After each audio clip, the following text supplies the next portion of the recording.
conversation as if that like it's not counting down. This is Like for the nothing ever people backstage, baby. Backstage is how it happens. It's all seamless. I'm going to open up these backing boards because I'm going to bag and board while I sit here. You got 1 second. Holy shit! We're live! Dude, I love that EC Comics shirt. Thanks, man. That is fucking badass. Yeah, dude. If you're not reading EC Comics during this Halloween season, yo, fuck you. You are not living your Spooktober right, I tell you, my friend. I'm Yeah. repping the Collector's Corner store in Maryland. Hell yeah. Store where I haven't picked up my pull list in about a month, so they probably fucking hate me. Oh. In the store where I go regularly, he probably hates me because I'm wearing a Collector's Corner shirt. He's like, what the fuck, man? No, ain't nobody watching this right now. We got one watching. We got a little bit of a chat going. Ricky Markstadt was here. Chaos and Comics was here. I sent him the link, and he might be hopping on later. Oh, man, I just got to notice that the Stream Elements robot is here. Make sure all the ones and zeros are running properly behind the scenes. We don't even know how to log into that thing. Nobody knows what our Stream Elements account information is. I'm sure we could look it up with the email address, but nobody really wants to do that. There are 7 watching live, it tells me right now. That's exciting. You know what? I hit that Hootsuite and sent down some social media blasts. Oh, that's what's up. Said we're going to be talking about comics. There's a lot of things that have happened in comics this week. I picked up a lot of new issues. I read through about 7 of those. So there's not. I'm not going to go ahead and do full reviews for anybody tonight, but there are 3 topics that I want to talk about, and then Jason, we can talk about whatever you want to talk about. I'm that Drew Manchu guy. That over there. Comics Misexplained. Howler Mouse is here for a bit. It is good to have you, Howler. Gore Vidal in the chat. He says, good evening. Good evening, Gore. What's up? And shout out to Howler. Good to have you guys stopping through. We're going to be talking about some new books that came out this week.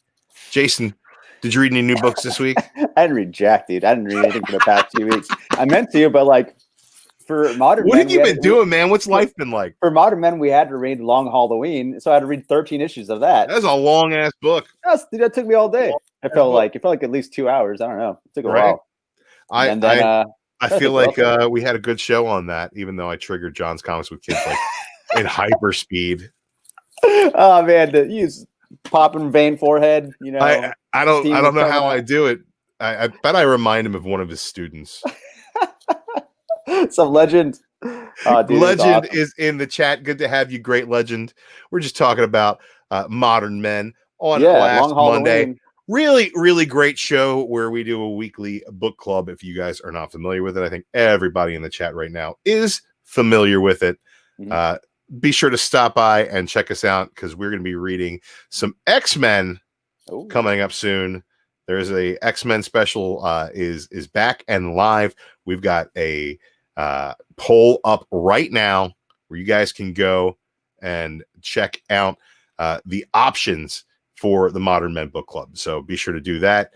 This week, we're going to be reading the Immortal Hulk issues 1 through 6. So if you're a fan of all the hype that went into the Immortal Hulk series, its collectability, we're going to talk about that. We're going to talk about the way it plays with Hulk continuity.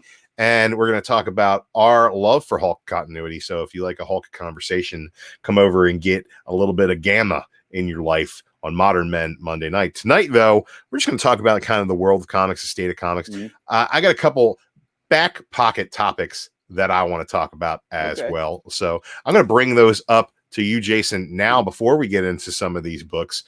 I want to talk to you about DC Comics and future state, because just a little bit of an aside. I went to my LCS and picked up books yesterday, and when I did so, I dropped a lot of titles from my slate. Right, my reading slate is jam-packed. I buy a lot of different books. I dropped a lot of titles. I dropped Marvel. I dropped DC. I dropped independent stuff, but mostly I didn't have to drop DC because the books that I'm reading are getting canceled. They're getting canceled. They're going away. Will they be back in March? Nobody knows. Nobody knows what's going to happen after Future State.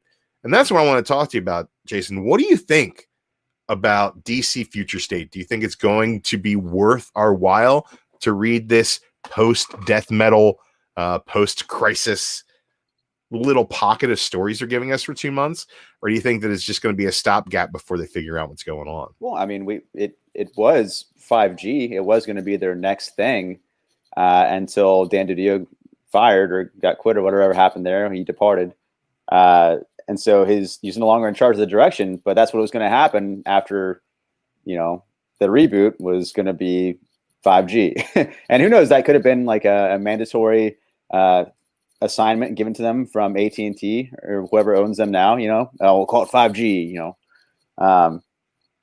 since that's a new phone reception thing happening now. But like, yeah, dude, like it's silly. I don't know, man. I think if you're up for something you've never read before, if you're really open-minded, I'd say check it out. There's some in there I definitely want to check out. They're written by some interesting people, that don't usually write comics, so that's kind of neat. Same thing with artists, this is all like new stuff, new characters, like, and I don't know, it's interesting. I wouldn't say it's not worth your time, or it's definitely skippable if you don't feel like paying attention to stuff, because I doubt it's going to be like a blip in the continuity. You know what I mean? Yeah, I don't think it's really going to affect continuity too much. Yeah. Like when I look at Future State, I don't really see what they were telling us 5G was, because like I know that the one thing that came out of 5G that people were talking about is that there was going to be a story where Luke Fox was Batman. Yeah, we're getting that story where Luke Fox is Batman, but a lot of what they also were talking about 5G was about like the generations of heroes. And I don't think that we're getting that. I think they went as far as to like make a timeline of when DC Comics happened, right? Official timeline, with Wonder Woman being the first hero, and I think that they haven't done anything with that, and I think that they're not going to do anything. No, I don't think so either. Yeah, I think that this is kind of be like, when I look at it, I don't see like it feels like, as far as like they're taking 2 months of comics, and if they're doing 4 issues, whatever, in 2 months, that would be cool. If they're just doing 2 issues of each story, I'm not really down for that. This is a very limited series for all across the board. Once again, this was their 5G initiative, and then after it got canceled, they're like, well, we already paid for all this stuff. We already paid for it, so they just put a new sticker on it. Pretty much, it's the same story.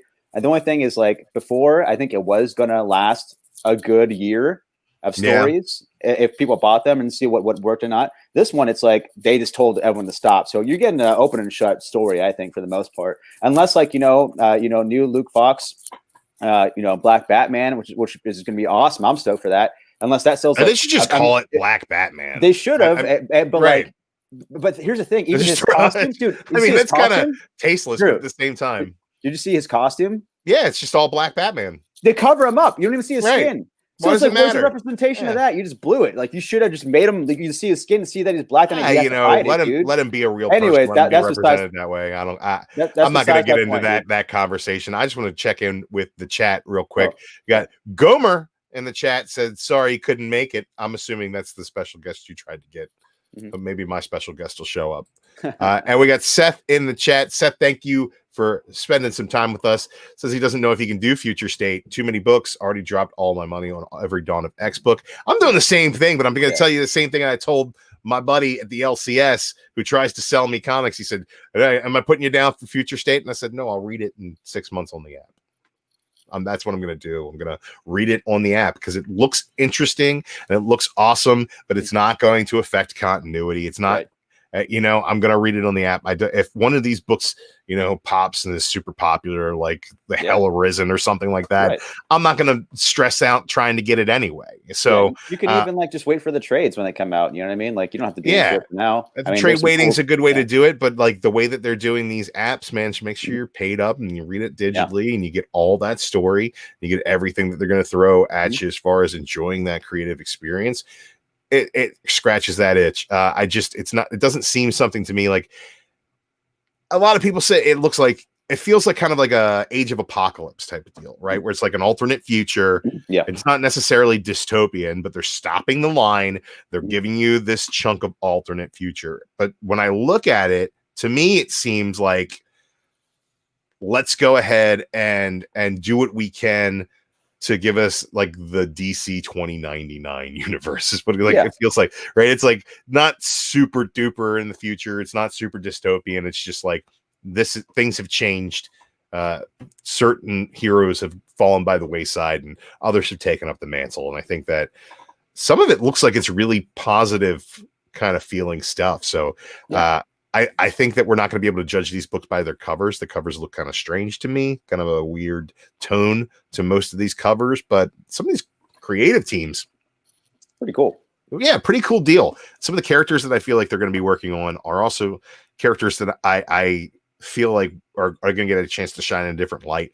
Dude, Batgirls, great concept. Great concept. Right? I'm so happy that's going to that should probably be like the most popular like Batgirl book or ever, in history. That they should have done that a long time ago, and that's a really cool idea for them to finally do. And then I like those Frederique covers. All of it look really, really interesting. Gomer said he's getting some of them. No way is he buying it all. And Chaos and Comics with some news here. That's true. Marvel Unlimited is going 3 months out. Thanks to DC. Just to show DC who's boss. Yeah, DC was like, why are you guys waiting 6 months to put out your comic? Here's like 3 months. And then Marvel's like, oh, humana. No, Marvel is taking it to 3 because DC has committed to 6. A lot of stuff that DC was doing, they're releasing it earlier, but like the whole line doesn't come out. And then they said that their whole line's coming out 6 months post. And now Marvel went 3. Sure the DC Universe app, like you have to wait like 3 months before their new comics hit the app, as opposed to Marvel. It took forever. It took 6 months. I don't know. Well, whoever's doing it, Marvel's doing it right. Yeah, DC did it first, is what I'm saying. DC was taking a lot of stuff off of their app and rotating. And right, but I don't think Marvel would have done this if it wasn't for DC. Well, let's hope that competition is driving them in the right direction. And let's just make sure that the fans are getting the most out of it. It doesn't matter to me who came first. Batman looks like Black Panther. That's true. I feel like DC is going to go all towards digital anyways. It's kind of their aim, I think that Return of Milestone comics, right? That's just digital only series, dude. That sucks. I wanted some physical comics of that, man. That's a huge shame. But. Well, that's the thing is like, it seems like every time that they have a big announcement, we get a big announcement about Milestone, and then it ends up being disappointing to everybody who was looking for something for Milestone. So QDC screwing the pooch on that once again. We got a guest in the house. Chaos and Comics. Chris, what's going on, man? What's up, man? Hey, how are you guys doing? Hanging in there. We were just talking about the whole deal with 5G turning into future state and how interested we are in that. Are you interested in this break in continuity for DC? I think Drew, you pretty much. I think what I heard as I was getting ready to get on, I was listening on my phone. I think you hit it. Like the covers look to me like a bunch of YA stuff, but the creators don't. So it feels like it's the same artist that did every single cover. So yeah, I'll pick something up. I can't remember them now because I looked at them closely when they first announced it, but there's like the guy that's writing Last God is writing one of them. I'll try that out. And that's the one where it's Lex Luthor on a different planet and everyone hates Superman or something like that. Yeah. There's like Imperious Rex, where I think Lex Luthor runs the world pretty much, and then there's like the other one where Superman is old and he's like fighting like Immortal Hulk or World War Hulk on a different planet. That one looks awesome. That one has the Federici covers. Yeah, so Last God artist. Yeah. I might grab a couple of them, but really, I'll just gauge what's cool and what I should read and do it on the app, and especially if they're just 2 to 4 issues, that makes them a lot easier to read on the app. Yeah. Like I'm trying to get like through on Marvel and DC, I'm trying to get through like certain runs I've never done. And that's like really hard to do, but if it's like 2 to 4 issues, that's a sitting, so yeah, that'll be a little bit easier in the app, unless everyone just hates it, in which case I'll probably read them because I'll probably like it. But yeah, it's that Age of X-Man thing all over again. I think I kept reading that mostly because other people hated it. Oh, I read all of those. I enjoyed it too. I read every single issue. I liked the Bishop Prison one. That one got really psychedelic, man. That was right. Cool. The one where all the younger X-Men too was fun with Blob, and then that also I'm not Blob. I'm Glob. Glob Herman's always a great. And then also for your stories. The Blob story was interesting as well. With Psylocke, where him and Psylocke were like getting it on in secret. Yeah, that was pretty great. Not getting it on secret, but they're dating. I don't think they ever got it on, but like it doesn't matter. Like he was making strides, and that was a great love. Isn't that weird though? Blob and Psylocke. That just means is it though? No matter what, you have a chance. Gives every schlubby guy a shot. That was a great story right there. That was fun. That's the level of fantasy I want in my comic books. That was almost like Equilibrium style, like, you know, the way it was told. I really liked it. People saw it as a lame duck thing, but I thought especially if you're a huge and I think me and Drew have talked about this, but especially if you're a huge Age of Apocalypse fan, like seeing Nate Gray do that, like in his own way, and make a, you know, like it wasn't a pure, it was like that kind of dystopia that looks like a utopia, you know, where Age of Apocalypse was just shitty. Yeah. I liked it a lot. You know, I mean, I probably could think of a few things that could have been better. I think I have almost every cover. The only cover I'm missing is that one Apocalypse and the Extracts cover with Unveil. I was gonna say that when they're like the hippies. Yeah. It's nowhere though. You can't find it, and no one cares about it, so that's why it's rare. And then it was like a 1 in 50 for a series that no one liked, that no one cared about. I'm pretty sure I have that book. No, you don't have the Unveil one. Find it. I might. I get every X-Men variant. Yeah. Do you get them? So that's the one. I get every X-Men variant. It was the 1 in 50, and I might be wrong about this, but I think it was like for Apocalypse. The only way I don't have it is if my store didn't get it. Which I'm like, I mean, I get a lot of fucking variants for X-Men. So I would be, so even though you get them all, I'd be surprised, because I'd be surprised if anyone ordered 50. Unless it was number one. They might have ordered 50 of the first one, but for some reason I think that the cover I'm thinking of was a later issue, like 3 or 4. Issue 3. Yeah, where everybody dropped off. Right. Maybe I didn't get it. I don't know. I have to look, but I've been doing this thing where I've been hitting up all of my books now, and putting some information on my backing boards. So this is this came out this week or last week, and I've got some information on the back, Spider-Woman, Scott Young variant, just and if they're older issues, I'll put a grade on them if I've taken the time to grade it. So I've been going through and labeling a lot of them, and then just as I look them up to figure out artists on some of these variants, I realized that I have a $50 book that it's just kind of been sitting there that I never really was expecting to be worth anything. Most of them are not, but every once in a while I'll hit a variant and holy shit, how did I get this? But you didn't realize it was expensive. So right. It is. There's a very big chance that So I've been finding some stuff that's been absolute gold just in my recently collected stuff I haven't even filed away. So I'm not a big flipper. I throw a couple things on eBay here and there, but that's not why I collect. And now I'm realizing I should probably liquidate some of this shit. Yeah, I ran out of room, dude. Yeah, I think that like I said, digital is going to have all of this stuff, and I think that if you're interested, sign up for one of those apps, man, because both the apps are killer. Yeah, I got both. They're both worth having, the Marvel Unlimited. And I don't have Comixology Unlimited though. It's whatever. It's great. It's great. You get a lot of free independent stuff, which is really amazing. You get good full runs, Like I didn't ever finish Why the Last Man, so that's there for me. Right. So I mean, I have all 3 because I just forget to cancel them. So it's true story. So it works. Some of them I buy for a year, and then I get convinced to do it again for $11 off instead of $5 off. Oh, I better take advantage of that. You're still getting charged by Napster and Columbia House. You're like, oh shit, another bill. Yeah, it's exactly. I haven't had cable for 12 years, but I've probably been paying more for my TV than anyone. Yeah, and 2 satellites. Yeah. Yeah. All right, so let's go ahead and jump into some books this week. Chris, what did you read this week that you were really excited about? I only read one of the 3 books that you guys are talking about. Jason didn't read any of them. I just threw those on the title because they were the hottest 3 books this week. Oh, I mean, I will read Last Ronin, but some of those books, just because I buy so many books, I've gone mostly online so I can get the full 35% off and then the free shipping once. You know what I mean? Right. I've just taken the hit of being a YouTube channel that reviews and talks about stuff 3 weeks later for a good amount. So I do have The Last Ronin coming in.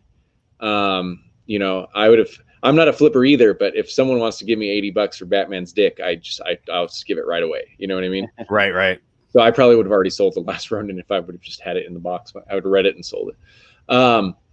And then what was the third? So obviously I read X-Men, so that one I do buy off the shelf because I want to stay current. What was the third one on the list though? Three Jokers Part 3. Oh yeah, I'm not reading that. Did you read Three Jokers Part 2? No. Did you read Three Jokers Part 1? No, I mean I had just Do you care if I rant and spoil the whole thing later? Three Jokers you can spoil. You can spoil it's gonna be great. 1 and 2 because I've narrowed it down to 4. Yeah, there's a chance. Look, the fact that you haven't been spoiled yet is kind of amazing to me. The spoiler went around pretty freaking early on Tuesday evening. So yeah, there's an asshole on Twitter that was like finding people mentioning it and spoiling it on there, but the comic burrito guys warned a group of us about it, so we just went and blocked the guy. But yeah, and I'm not too worried about being spoiled. I mean, what comic book's gonna super surprise me now? Right, and there are spoiler reviews out there all over the YouTubes already. I know our own Carson Woodard, C Woodard 19's got over 2K views on his last Ronin review, which is pretty darn good for him. Go over there and enter his contest. He's doing an October Reads contest now. All I got to do is comment on his contest video and then comment on some other videos, and he'll throw you some comic books possibly. So go check that out. But spoiler alert, I'm going to talk about the kind of things that happened in these books that I read this week, and that's just where I'm at on that. I don't know. It's been a whole 24 hours. If you cared, you cared. He could have got online and pirated it. Just give enough warning so people can leave, and then we're all good. True story. So you read Stasis? Yeah, I read Stasis. All right, let's talk Stasis. Jason, how caught up are you on X-Men? Not at all. You're not reading this X of Swords stuff? I will. I mean, I've been meaning to, but then shit comes up where like I have to read Long Halloween, or like I forgot what the other assignment was. Gideon Falls, like I read that. Yeah. But I should have been what I wanted to read, X-Men. So now tomorrow I have the day off. And dude, so you should catch up on your X stuff because Stasis is the perfect middle point for this story. It was like a gathering of the elements type of deal from each book, kind of focusing on one character's contribution to the mutant side of things, the Krakoa side of things. And then finally Stasis is like, yeah, motherfucker, but there's bad guys too. And I really love that. And the reveal in the end is not very spoilery if you've been paying attention. But it is quite well presented, in my opinion. I really enjoyed it. I think that I'm going to spoil it right now because if you've been paying attention, it's not a spoiler. Apocalypse's baby mama is the big bad in this, and she's the one basically who told him to leave them all behind, is what we learned in the last issue of X-Men. She's all gung-ho and ready to fight. Survival of the fittest is what she calls what she is doing, and he should not be surprised. We should not be surprised everyone either. Called it. Even I, who haven't read a single issue, called it. Like, I didn't know he didn't know though. Like I was like, oh, he didn't know. I guess I didn't follow that somewhere along the line. I kind of felt like he didn't want to know. You know what I mean? He's in denial. He was like, yeah, it was a denial thing. And I think that was actually pretty well handled, because the second that he sees that Saturnine calls them the lovers, like that, you don't get the reveal of what the card is until right before the reveal of who the big bad is, or whatever they call it, Annihilation, they're calling her. I think that that shows you how much he knew that their situation wasn't as well handled as he's been telling everybody, that there's a lot more baggage there. I dig what they're doing with Apocalypse. He is a relatable character.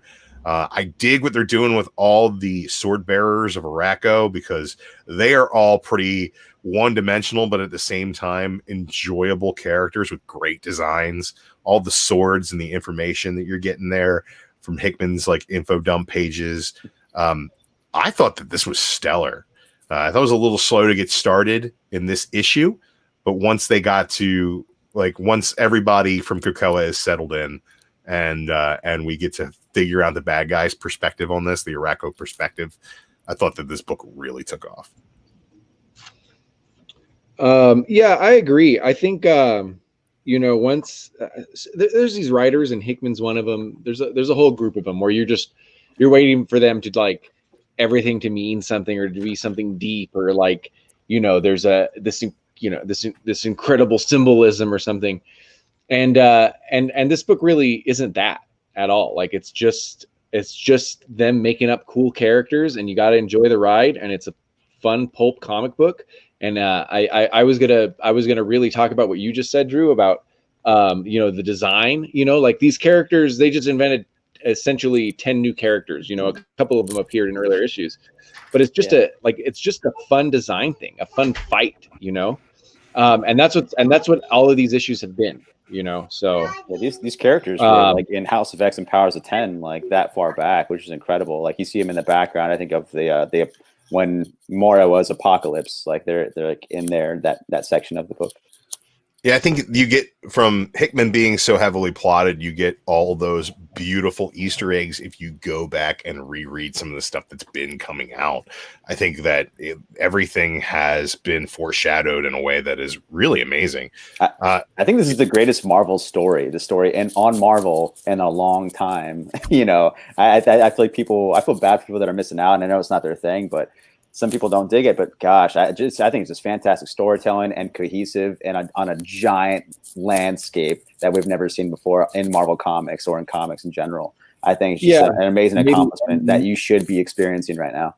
Yeah, the only other time you may be seeing it plotted this way is his Fantastic Four and Avengers run, right? Right. He hasn't shown this, but like when you see his he actually, like the way he plotted Fantastic Four, he there's this I guess it's a semi-famous picture, where he's doing the plot points and when to reveal what and when to foreshadow it. And you can't really see everything, but that's what's happening there. And he's doing something similar for this, except X-Men's actually like a giant tree of books, right? He has to be able to let people do their own thing within the world also. And so, yeah, that's nice. And so when I said that there's no symbolism, definitely it is still heavily plotted. Like a lot of this Ten of Swords stuff, is referenced in full issues of X-Men #2, and then the next issue was about like old ladies or something. You know what I mean? He's just dropping all of those little beats because he knows where he's going, and he's just, he's allowing people to play in the pool as he's moving things along. So, yeah, I like how he's just like Teenie Howard is doing her own thing in Excalibur. And he used so much of that to inform how they got to where he wants them to be. We had a conversation. Gomer, actually, who's in the chat, says X-Men is so good. Finally, the bad guys. And yes, they definitely telegraphed that reveal. We were talking on his show the other day. I was in the chat, and we were all talking about the Excalibur 13 issue and how the Braddocks were acting out of character. And I think that right there is kind of Teenie Howard having to adjust to what Hickman is doing now, as opposed to what he did adjusting to what she was doing. And it wasn't really that adept, in my opinion. Still a fun issue. I enjoyed the art. I thought it was great, but and better than most of the books out there on the shelves. But I think that when you get, like, it took a lot of Saturnine's shine away, because they're basically willing to pull the wool over her eyes when she's been such kind of a all-seeing force in the event, and I definitely agree with that assessment, but I think that he definitely came back with this Stasis book, which is kind of, if you're reading them all in succession, it's kind of, she comes back and kind of throws her dick down on the table again, to be like, look, I know you guys think you're swift because you pulled one over on me, but I've got a lot more I'm going to pull over on you. So I dug that. Gomer says, how do you think the other world lands are going to come into play? Mortal Kombat levels. I think that's exactly right. And I think that's exactly awesome. Yeah. And the fact that they've got this like little government there, this council where they all kind of have a say. I dig that. And the fact that the Aracos, like the horsemen, basically came in and basically like, no, we are not the delegation from this place. We replaced this place. This place is gone. It's not there anymore. It's Araco now. That's what we are. And I dig that. I thought that was really cool. Kind of a cool step in the right direction and showing you more about how this other world kind of thing works. This nexus of reality is pretty dope. Mm-hmm. I think I just want to call out to, I think Laraz and Astra have been doing X-Men, right? I think they both draw a really good Apocalypse. I just really like. Oh yeah. Wrong button. Yeah, Apocalypse in the suit too, like in X-Men number, what was that, 4? I think. I just think he, and I hate to say it because I would, if someone told me this is what Apocalypse looked like, being a huge fan of Apocalypse, it's almost like a sad clown. But I mean, you're getting a lot more emotion from Apocalypse in Hickman's run. And so he sort of has to be, right? Like, this is the Apocalypse that isn't just, brutal, fascist dictator. We're getting however you want to say it, but his, re-origined story out there. So I think that they draw him really, really well. And I don't love the way he's drawn in Excalibur, although I do like the Excalibur book.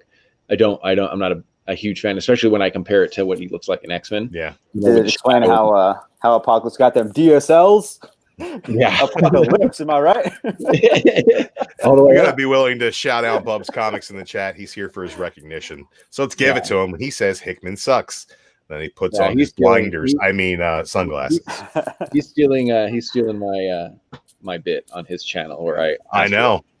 Yeah. Well, that's why I shouted him out. He's not a big reader. That was an homage cover right there. That's what that was.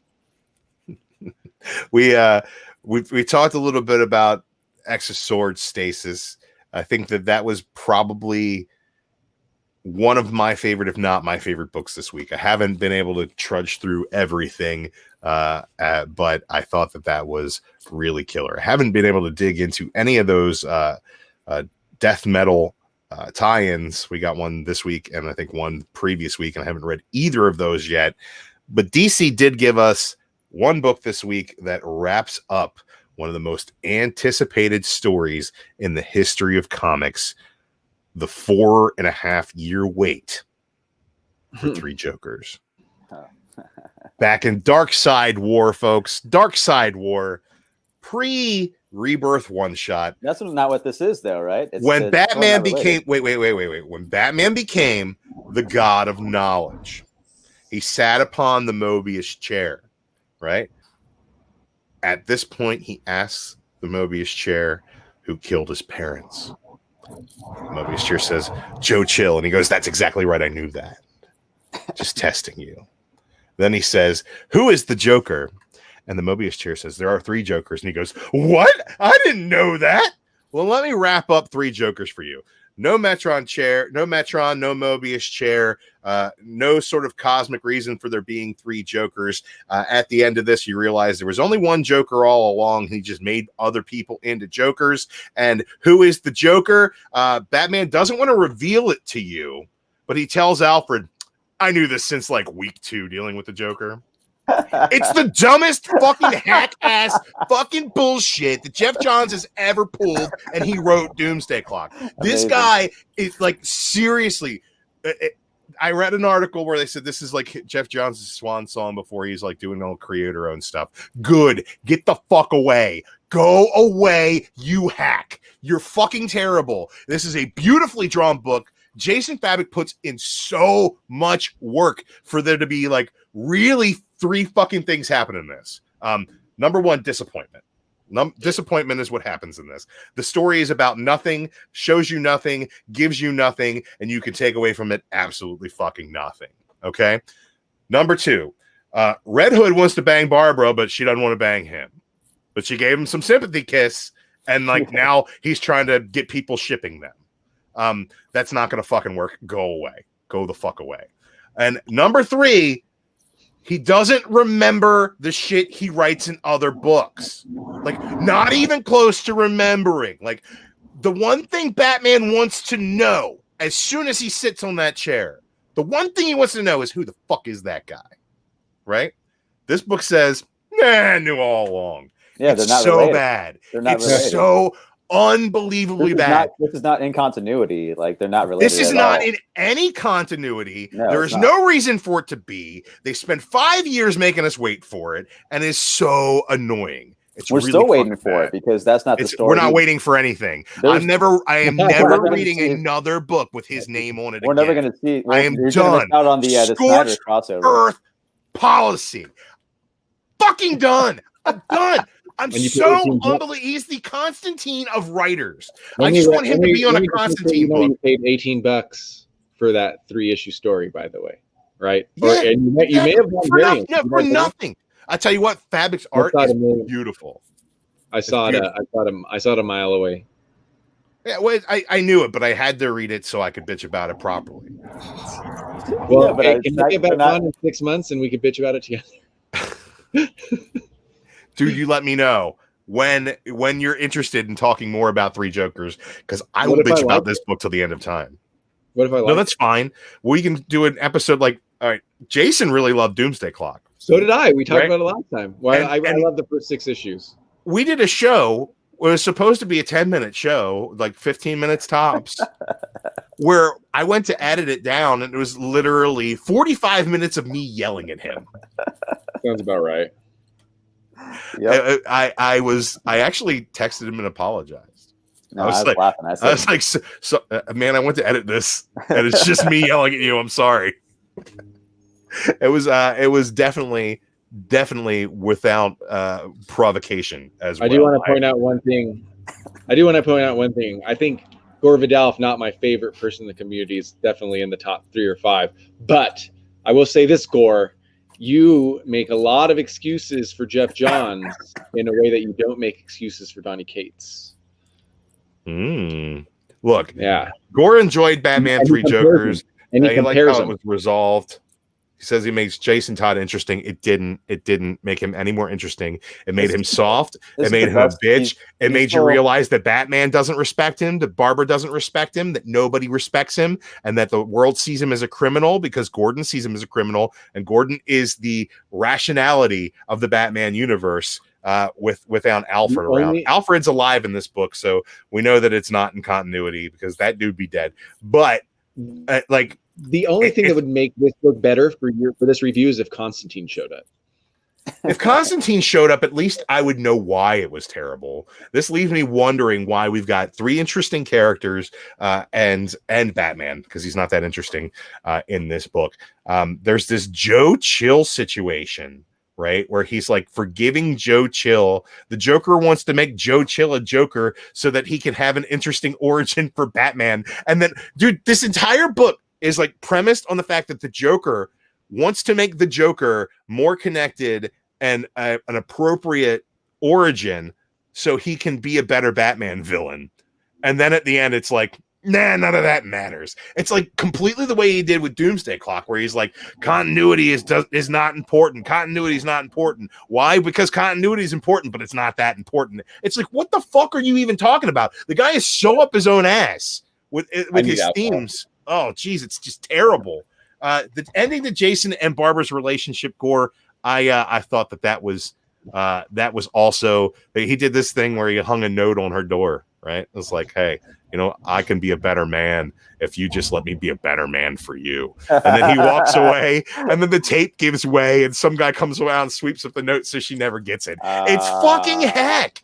It's hack. It's hack. It's all hack. It's terrible. It's beautiful in its presentation, right? It's like got these really wonderful cinematic angles, and it really draws you into the story. The Fabic art is fantastic, and then you realize that there's nothing to this vapid piece of shit. It's like you meet a girl, right? And she's beautiful. She is a 10. She's a 10, and then she opens her mouth and she's like, I like spaghetti. That's all I have to say about funny. that. Gore, I'm glad you liked it. Yeah, Cassius Brooke is in here, says nice Fabic art. Could not agree more. The art is fantastic. Yeah, this sounds about how I thought the book would go. It's exactly how. I haven't read it yet. Oh my god! It fucking gets me fired up. Gets me fired up, man. It's just, I feel like Jeff Johns owes me $18. He owes me money for no more than that. Pain and suffering. I'm pretty sure I could prove it in a court of law.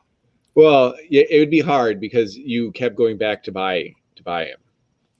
Yeah, well, I mean, if you're not familiar with the way that abuse works, I've got a little bit of an issue where I keep forgiving my abuser and going back for more. I mean, I read Doomsday Clock and then read more Jeff Johns books. I read Infinite Crisis, read more Jeff Johns books.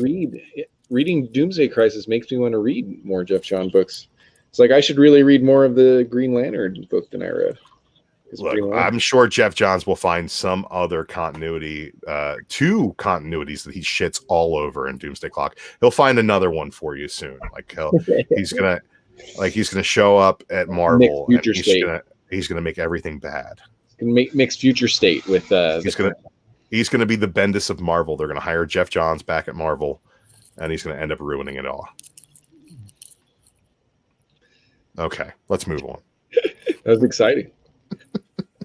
Look, I was touched deeply and personally by how terrible that book ended up being. Oh, go back to the chat real quick. We got Kachung. Saw Kachung in here. Good to see you, man. We are hanging out. We are talking comics. Oh, wait. So did you guys cancel? Somebody probably all you spent $480 for all 81 covers. Probably. For a 9x9 wall display. I want to meet that person so I can kick them in the nuts.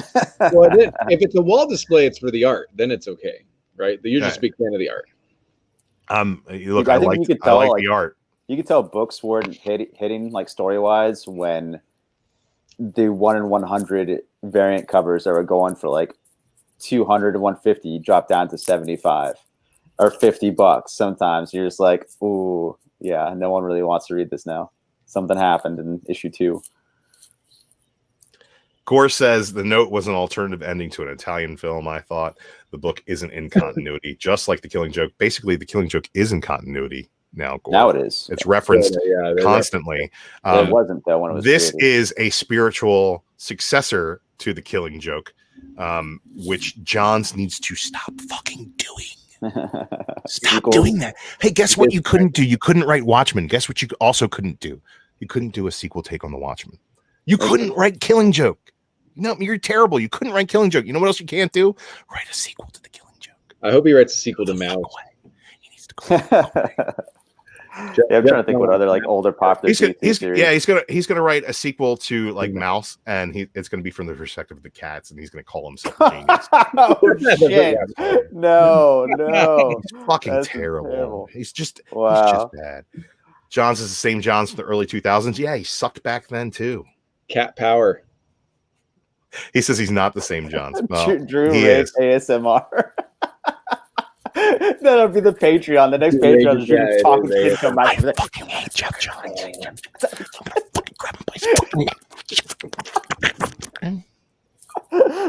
the Patreon exclusive, people. God all right? You damn. get the Drew Manchu Rager ASMR. I like the Jeff Johns Green Lantern I've read, but I haven't read enough to really know. It's like the ones I have from it. All the Jeff Johns I've read, I've liked. If you want to read Jeff Johns, that's good. Read his Teen Titans run or Black Lantern. I don't do Green Lantern. It's just too big an undertaking for me at this point. It's a lot of fun, but I just see it as daunting for a character that doesn't interest me. I would probably start with like the Sinestro War. I'd probably start with reading that one. I enjoy Sinestro as a character. Green Lantern as a whole is just not something that's. Dude, pick up Sinestro War. You'll enjoy it, man. I read some of that. Wasn't that from the Cullen Bunn run? No, that was Jeff Johns. Yeah, but Cullen Bunn was writing the Sinestro series. Sinestro War. Was it God War or something like that? I kind of read. That's when I checked out of that book. I really loved the first couple issues that he did with Sinestro, and then it started tying into like a bigger Green Lantern arc, and I was just like, nope. After reading the new Shazam run, I really want to read the older Shazam. I actually really enjoyed that. Johns did that, but I thought that was just such a great spiritual successor to the stuff he did with the backups in his Justice League. That his Justice League really did do a lot for me. But I remember his older Shazam stuff now, though, because of that. So hopefully I'll get around to that. They should definitely. I don't know if it's collected, but it should be. I like him on Shazam. I'll give him that. Shazam. The Shazam-gasms. That's he's not the real Captain Marvel, but we will throw him some love. This guy wants us to become famous and buy followers. Not probably going to happen, bro. But if anybody wants to click on that from Twitch, let's get on. We go over to Twitch and click that. I'm sure it costs money. So we're not doing that. Right there. Yeah. All right. I want to talk about one more book in depth a little bit with you. Neither of you guys have read it, but let me know if you're excited for the hype. I know that you were excited for the hype, Chris.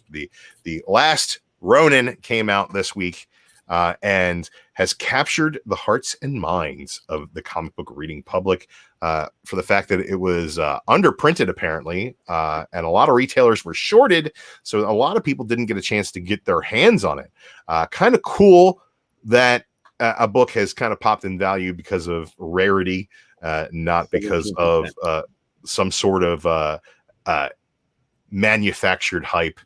That is actually exciting to me, but I think that Gomer has it nailed when he says that it's an instant classic.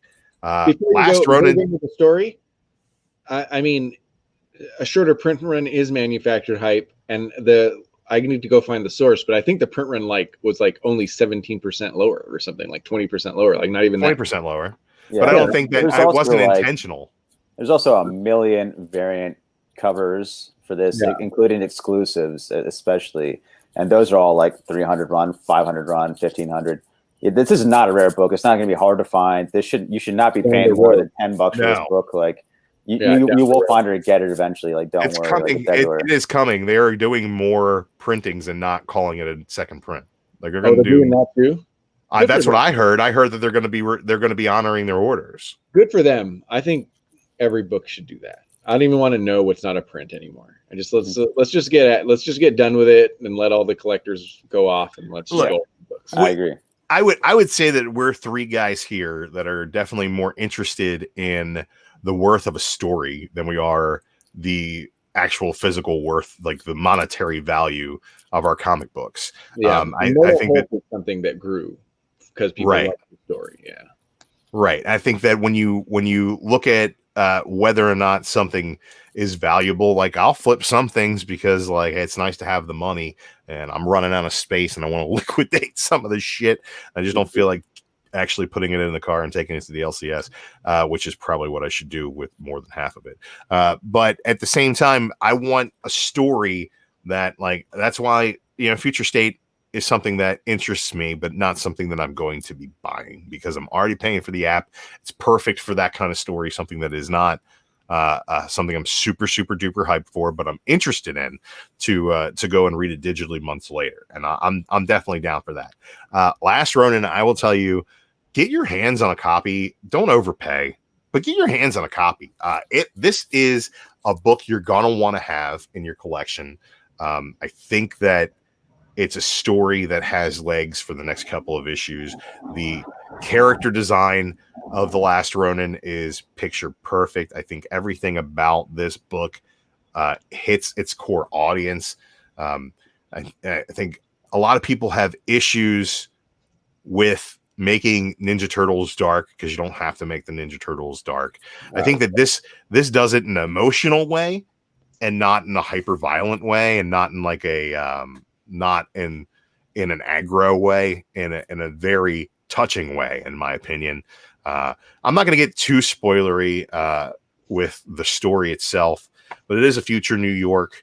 The Ninja Turtles have been whittled down to one remaining turtle, and he's fighting against descendants of Shredder who have robot ninjas in the future. And he's doing it to seek justice for his fallen brothers, and not until the very last page are we told which of the turtles this is. He wears a black mask the whole time. He carries remnants of all of their weapons. He uses a sai quite quickly.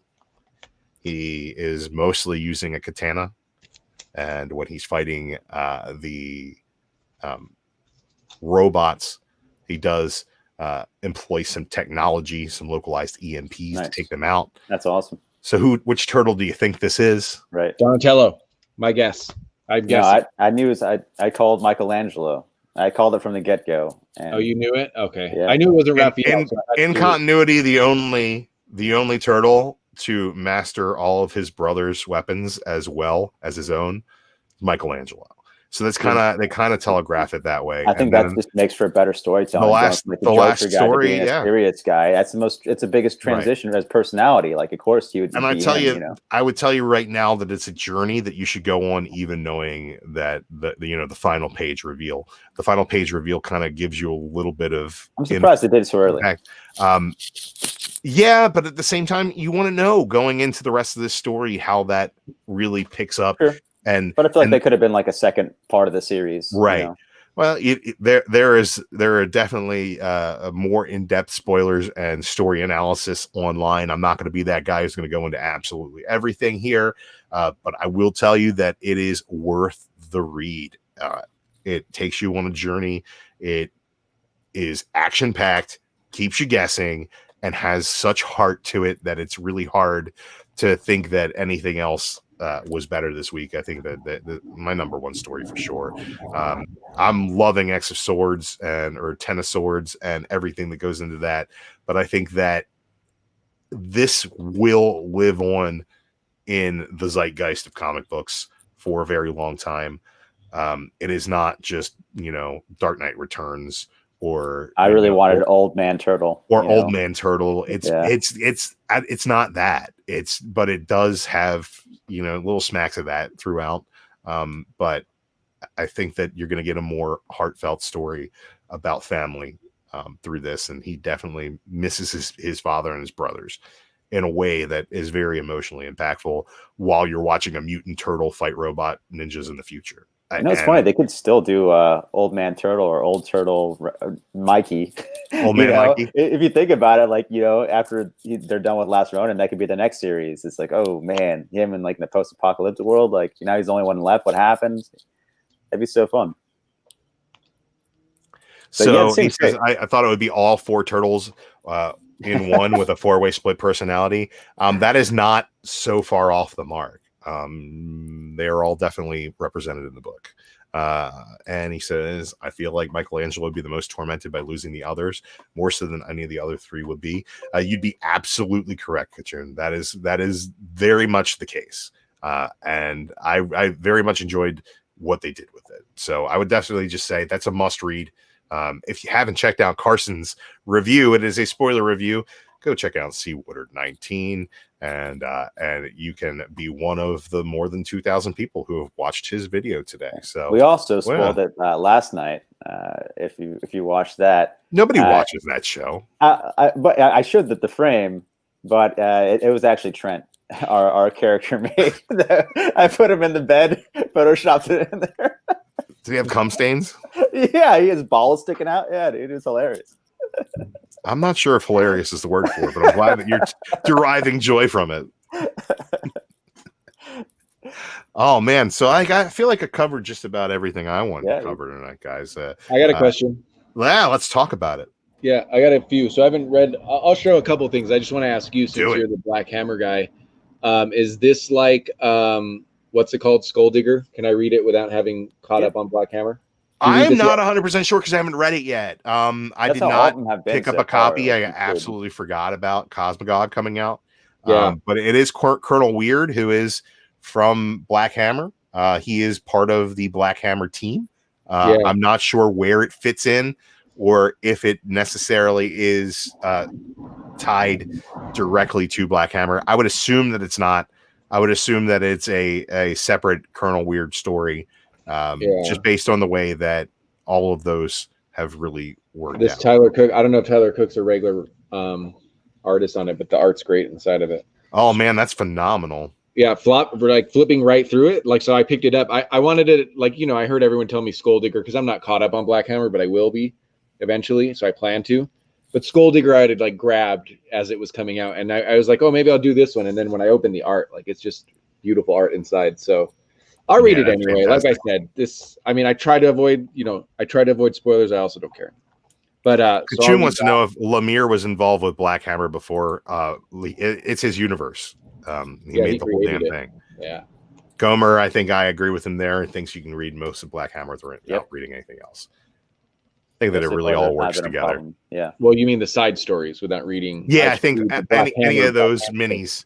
I think most of those minis too. They take place during certain times and they kind of stay apart with their own thing or give some more information on where they are in the world. But like the one that kind of didn't work like that was the Justice League crossover, because that had to take place before Volume 2, but I think after Volume 1.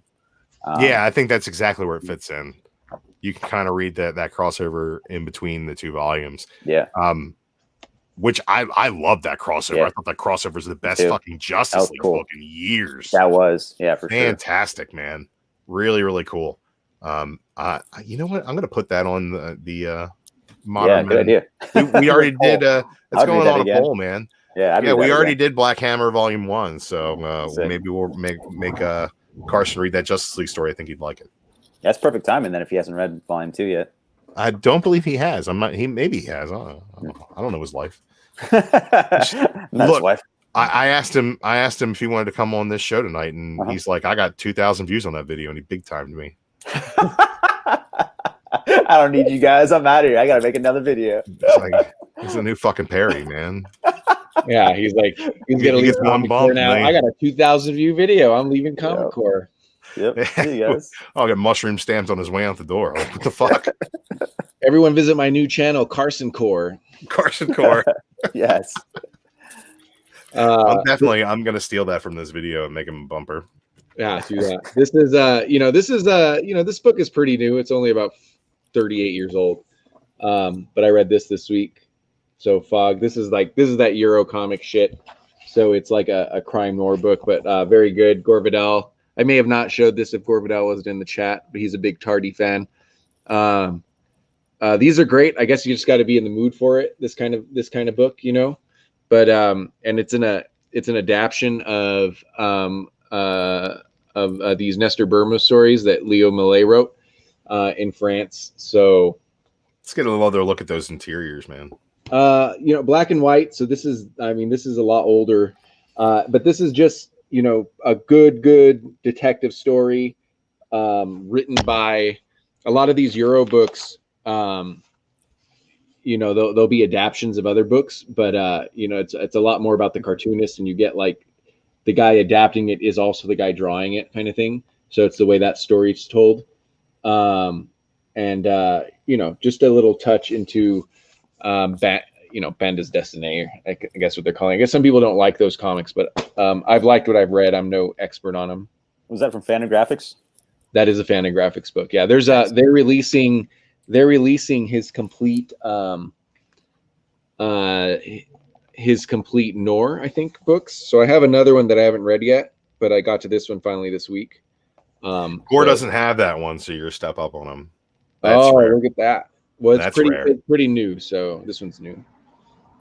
So I like that. So I think I'm the last person. This book actually came out a week or two ago, but maybe more. But I think I'm the last person reading this book. I really enjoyed the number one, and then I forgot to pick up the rest of it, and I just realized not long ago it was still going. But I kind of dug that Finding Nemo in space kind of vibe to it. I hated it. I hated issue one so much. I hated that kid. I thought she was the worst character. I was like, I hope you burn in space. Isn't it a boy? It's a boy. Whatever. I hated that kid. Pumpkin pie headed freak. Yeah, pumpkin pie haircutted freak. Yeah, I love it. I thought the art was really cool, and I kind of dug the Finding Nemo vibe to it. And I just never went back to it. It's like one of those books that like, oh man, this number one's really good. I'll add it to my pull list, and then I forgot. And then like I look on the shelf, and number 6 is out. A lot of people I'll get to it eventually, I guess. Yeah, a lot of people were lukewarm on issue 1, and I stayed with it just because I like Dennis Hallam and Jason Aaron, obviously. Stephen Green, I liked him too, but I can't remember what else I knew him from. But I stuck with it.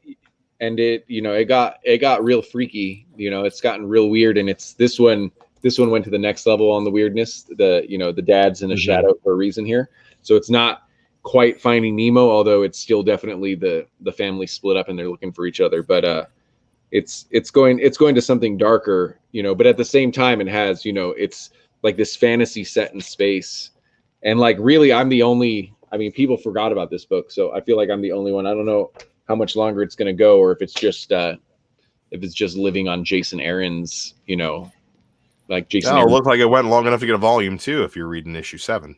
Yeah, so it'll be at least volume 2. Hopefully I get a little more, because I think they have a bigger plan. I also suspect that it's actually Dennis Hallam writing this more than Jason Aaron, because it doesn't feel like Jason Aaron. Drew, are you reading Decorum? I have not read Decorum. I missed amazing, issue dude. 1, and I'm kind of trade waiting on it. So trade waiting would be good. I mean, it's going to be a weird trade, but I'm looking forward to reading it over again from issue 1, though. Yeah, I'll say it's just certain things, because people. It's not like this. It's not something that can really be made a movie out of. It's not plotted like it is. It does have a pretty simple plot. It's sort of like what I said about Ten of Swords, right? It's really cool, but it's real simple if you think about it. And Decorum's the same way, but like 3 things are going on. There's all kinds of art styles. This is one where I would be real curious to see how much. Thank you, Gomer. I'm glad because some people hate it. I'd be curious to see like how much of the direction of the art that Hickman has in his scripts, and how much he's just trusting, because it goes every which way. Like I just flipped. That's like one of 5 art styles, and it's all the same artist, so it's not like a strange adventure situation. Is there a specific reason for you got to see? Just read issue 1, please. Like, okay, it is incredible. The art is amazing. I remember Gomer liked that there was maps. Best issues I've read. It's the best issue I read last year. Issue 1, Decorum. It's just the art alone is so interesting. The panel. I feel like I remember Gomer talking about the maps on Comic Cast and how he was super into the maps. Yeah, they're like X-Men, Oh yeah, and there's a lot of info dumps here too. Yeah, so especially like in the first issue, there's fewer, but I love it. Like to me, that is like Decorum, and I'm not saying it's Hickman's best or it should be ranked whatever, right? Like that's all to taste. But to me, like what Decorum is something that can only be a comic. Like it would have a completely different feeling no matter where it's adapted. And he's like sort of telling 3 disparate stories. And who knows how they'll wrap around each other at the end. And then one of the reasons, like I could see in Ten of Swords, like, oh, he's just making cool characters, because he's doing sort of the same in Decorum. Like it's just these like, cool assassins that are in this girl's school with her, So I really enjoy it. Yeah. A director's cut. I would love to see one script from this just to see, because I went and found. Throw it in the hardcover. I'll buy it. Yeah, Gomer, I went and found it'll be nice as a hardcover or like a bigger artist edition, because I went and looked at Huddleston, Gomer, and he has I forget what it's called, like some trucking other comic. Like I didn't know Huddleston very well, so maybe you did, but it doesn't he's going next level on this, like he's like doing things that don't, like he looked like just a regular comic artist. I'm not saying he was bad, you know what I mean, but it wasn't like something as unique as this, Yeah, so very unique. Yeah, it's very unique. I mean, and then when you read issue 1, by the way, Drew, you'll be like, what the hell's going on? But once you read like 2 and 3, you're like, oh, this is a lot more simple than I thought. And it's so beautiful to look at and weird. Every page is so weird, Yeah, it really is a beautiful book, man. That's my favorite issue. My favorite single comic that came out this past year was Decorum issue 1. Yeah. Are you caught up with it, or did you just read it? No, I'm waiting, because I know I'm gonna have to read like it all from the beginning. Like I want to wait. I want to trade wait. To make sure that story is done, at least the first arc, and then do it all the way through. Might as well do it right, So instead of wasting time on the stuff I need to read. Well, first arc. Oh, well, this is issue 5, so that's either the first arc or there's one more.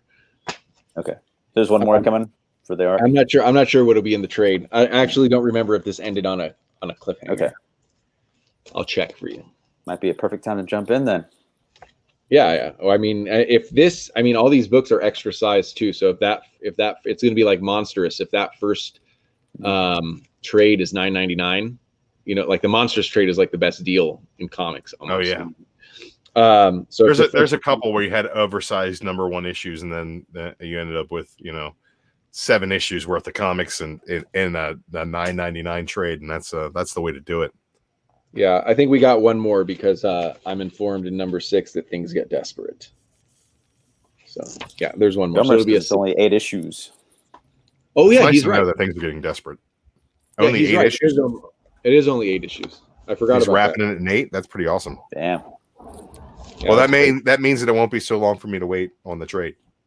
Yeah, I kind of want to go out and buy all the single issues though. Instead, I like having the single floppies instead of a trade. For me, if there's something that I didn't jump on board right away, I'm at the point now in my collecting and storage situation where it's like I'd rather have a nice presentation of something that I know that I'm going to sit down and enjoy in one run. Yeah, I mean, when I want to read a story that I like a lot, I buy it in trade anyways, even though I have the single issues. But those single issues, I just like those a lot, how they are. But yeah, traded reading is definitely the better way to go instead of pulling out your floppies. Yeah, so don't you tell me not to pull out my floppy. not so much in this issue, but with like when you have spreads like this is the only one I found flipping through it. When you have spreads like this, though, the only thing that scares me about the trades is the gutter. True story. You know what I mean? And so issue 1 actually, I think reading issue 1 is what made me buy it in floppies because Hickman reads better, like East to West reads better. I still haven't dove into East of West. Me either, and I have it all. I haven't read it. I've only read the first 2 trades, but that like in general, that stuff's going to read to me. Image in general read better in trades, but that first issue of Decorum was like, oh man, I'm gonna have a bunch of gutter loss. But I'll tell you, even if you find issue 1 like for cheap and you read whatever, right, and you're still waiting for the trade, it doesn't happen as much. Those wide spreads don't happen as much in the subsequent issues. So that's still enjoyable. That's pretty exciting. It's on my list for sure. Speaking of on my list, let's check out comiclist.com and figure out what's coming out next week. It's gone. Comic List is gone. No, it's still there. Is it? I thought it was gone. Ooh. I've got a Chrome tab open right now. Oh, I thought it disappeared. I thought it went to join some other bullshit. Oh, looks like it's still here. Okay. There we go. It is still here. And it's really tiny. So I'm going to read it to you guys. It's really tiny. It's not the first AWA has got Year 0 Volume 2 #1 coming out. And that right there is the cover right there. Do you know to hold beautiful Control and then scroll up on your mouse? Oh, yeah, I can do that. Is that better? There you go. There we go. All right. You can't take in that beautiful cover all in one shot now. But AWA Studios got Year 0 Volume 1. You guys reading Year 0 at all? No, but I want to. I like AWA stuff. I think AWA's been doing some really good stuff. I don't think they've done anything that was like super great in my opinion. I really liked Resistance issue 1, man. I really Resistance issue 1 was pretty good, but as it's going on, I mean, it's like it's solid, but it doesn't really. I don't get super excited about it. I really loved Hotel, and I don't mind AWA, but if there is an example of a comic company that is making comics to get optioned, it's AWA. Right. Every one of those is supposed to be a movie or a TV show. It's true. You could tell, and they're scripted the exact same way.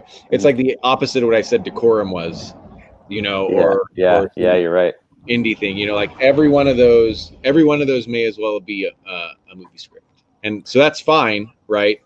And I think that's what Axel's over there doing. He's been artistic enough in his career, and now he's trying to hit something big. So yeah, it does read like your kind of formal, regular type of comic book. It's not going to be so adventurous as Decorum. Yeah, so it's right. You would say it's basically the new Mark Millar company. It is. It's Mark Miller. It's exact. And I would say those Mark Miller books, which when we found out he had the Netflix deal, we immediately just think, oh, these are all going to be shows. I would say those Mark Miller books take way more chances than any of the AWA books. I'm so bummed Magic Order got canceled, dude. The show, the movie or whatever. That was my favorite thing. It was so good. It was so good. The comic. I want to know how they took. How that cannot be, a Netflix That's series. all I want to see. That's all I want to see was Magic Order out of all his comics. Was Magic Order. I mean, it's Harry Potter. It's X-rated Harry Potter. Let's do it. Like, or I guess R-rated Harry Potter, but still, like, how does that not find an audience? Mm-hmm. How does Netflix not, like, how can they not make that happen? That to me is ridiculous. Moving on, Boom Studios has Buffy the Vampire Slayer number 19 coming out, which we're going to check this out. Let's see, because it's going to sell some Peach Momokos. Oh, nope, missing picture. Oh. Nope, you can't see what that Peach Momoko looks like. Sorry, folks. That's going to sell some Peach Momokos, but Mighty Morphin Power Rangers, I guess Mighty Morphin number 1 is the new Power Rangers book, and that's coming out. I've loved most of what Boom has done with the Power Rangers. Excited for that. Beyond the Grid Deluxe hardcovers coming out as well. So if you're a Power Rangers fan, they got a lot of things coming for you. Origins number 1. I don't know what that is. Let's check it out. Who writes it? Let's see who writes it. Clay Chapman. Oh, who's the artist? That's pretty good cover. That's a freaking amazing looking cover. Yeah. I don't know. Let's go back and oh, geez, I'm clicking too many buttons last week, but clicking too many buttons. Clay Chapman is the writer, and Jacob Rebelka is the artist. He also does this cover here, so that's pretty dope. That's pretty cool. Very excited about that. I'm not going to read a synopsis for that. I don't care that much. That's going to be a cover by Wicked Things. Well, it could be a cover by and a great read, Drew. Mm-hmm. I mean, it could. We'll find out. I'm not going to buy it and not read it. But I didn't see a synopsis. We could read more on Wicked Things, number 6, but I don't really care. I read number 1 on that. It's a YA book. It was good. Yeah. It's just very YA. I just happened to buy it. I don't even know why I bought it. You know, I probably was only spending $100 that week or some shit. Isn't it weird that you feel weird not spending that much money? No, I don't. and then you're like, I'll buy a couple more things. Yeah. Oh, let me add that. I bought everything on the goddamn shelf, and my kid is hungry. We can eat ramen. Yeah, my kid's the original screenplay is still coming out. I love that. That's awesome. That's really cool. I want to read that. Super awesome, but it's cool enough to read. If you're an Alien fan, you 150 million% should read it. Yeah. Just to see the different feel of it. And if you're not, there's probably a bunch of cool Dark Horse Alien books you should be reading. Mm-hmm. Assassin's Creed's got puzzles coming out apparently. And Song of Valhalla, Song of Glory. What? I don't know. I don't play the Assassin's Creed games. That could be really, really cool for somebody. Cyberpunk figures and puzzles, and a new Cyberpunk book is coming out. The number 1 of that was surprisingly good. I didn't even realize it was an adaptation of a video game. It's not even a video game yet. It's been delayed. Right? Yeah, that first book was surprisingly good. I would say I would trade wait for it, but Dark Horse trades are so goddamn expensive. And Bang up there, that's one of those where I read only like what Jason did for Decorum. I read number 1 and I loved it, and then I didn't read anymore. And it's by, I think, Matt Kent, right? Is it by Matt Kent? Matt Kent and Wilfredo Torres. Oh, yeah, it's great. It was on the is that Nate Picos does letters? So yeah, maybe he's doing the letters there. I'm a big fan of his work in Middle West. Yeah, this was a really good book. I may have read number 2 also. So it's on number 5. The problem is that trades in Dark Horse, they're always like $18.99. Yeah. We're getting another issue of Norse mythology. Gotta love some gaming. Yeah, did he even write it? Or I don't think he wrote it. He's just presenting it here at the novel. Yeah, who knows? Yeah. Who knows with Neil Gaiman anymore? He just shows up and puts his numbers on things. There's a Stranger Things Dungeons and Dragons book coming out. Oh, that's weird. Yeah, and there's the Umbrella Academy blind box character pins, so you can get to your store and get some of those. From DC, we got Batman 102 coming out if you want some more Batman versus Grifter. We got a Jimenez cover on that. Maybe it'll load. That's pretty dope. You get Ghostmaker there. That's right, the whole entire Ghostmaker thing. Yeah, he's gonna be the new Punchline. Yeah, they have a cool Matina cover. Yeah. Is there a Matina cover too? Yeah. Cardstock. Let's see what he traced. Probably a Moon Knight. Right. Yeah. That looks like a Moon Knight swipe. Could have been a Ninja Turtle. Might have been, but he traced something. He did. Dead Planet. I dropped Deceased from my list today. That was one that I was like, nope, sorry, I'm done. So that one's gone. So I will not be reading Dead Planet number 5. I have people are still hyped about it. You hated number 4? I bet I'll like it. I was like number 3 was like all Constantine, and I was like done. Oh, that's right. I forgot. Yeah. You're a Constantinist. I mean, not religiously, but just like cautiously pessimistic about everything Constantine involved. Dreaming, Waking Hours, that's still going apparently. No, this is the second one, so it should only be the what is it? Oh, yeah, 4 of 12. That's been good. If you like Shakespeare, that's been pretty interesting. I didn't really finish the other Shakespeare. Dreaming. Yeah, I didn't finish the other Dreaming, but that was also really, really good, and probably some of the best art in comics. That first Dreaming. Hellblazer: Rise and Fall is coming out. If you hate yourself and you want to read a fucking Constantine book, is that Tom Taylor? Do that. I read it. This is the Tom Taylor ones. I'm reading it. It's actually pretty bad. I wish it was good so I could tell Drew what he's missing, but it's good enough to read. Like Ricky Markstadt mentioned this in the chat earlier. Tales from the Multiverse. We got a Hush book coming out. Yeah, that's pretty dope looking there. I'm gonna get on this because I love what if stories. And yeah, me too, man. DC What If being Tales from the Dark Multiverse is complete rip off of the What If series. You got Tempest Fugonaut, who's the dumbest fucking idea ever. He's like, come and see the time. He's the watcher of the DC universe. yeah. And they kind of completely rip that off. I hope Psycho Pirate's in it. He probably will be, and I'll get really upset and throw it in a chipper shredder. If they make a was it Heroes in Crisis alternative multiverse one, it's him. The masked guy's in charge. Maybe it'll actually be good, but probably not. Yep. That's how Strange Adventures is getting a director's cut, so I might just pick this up instead of trade waiting. Get some director's cut action.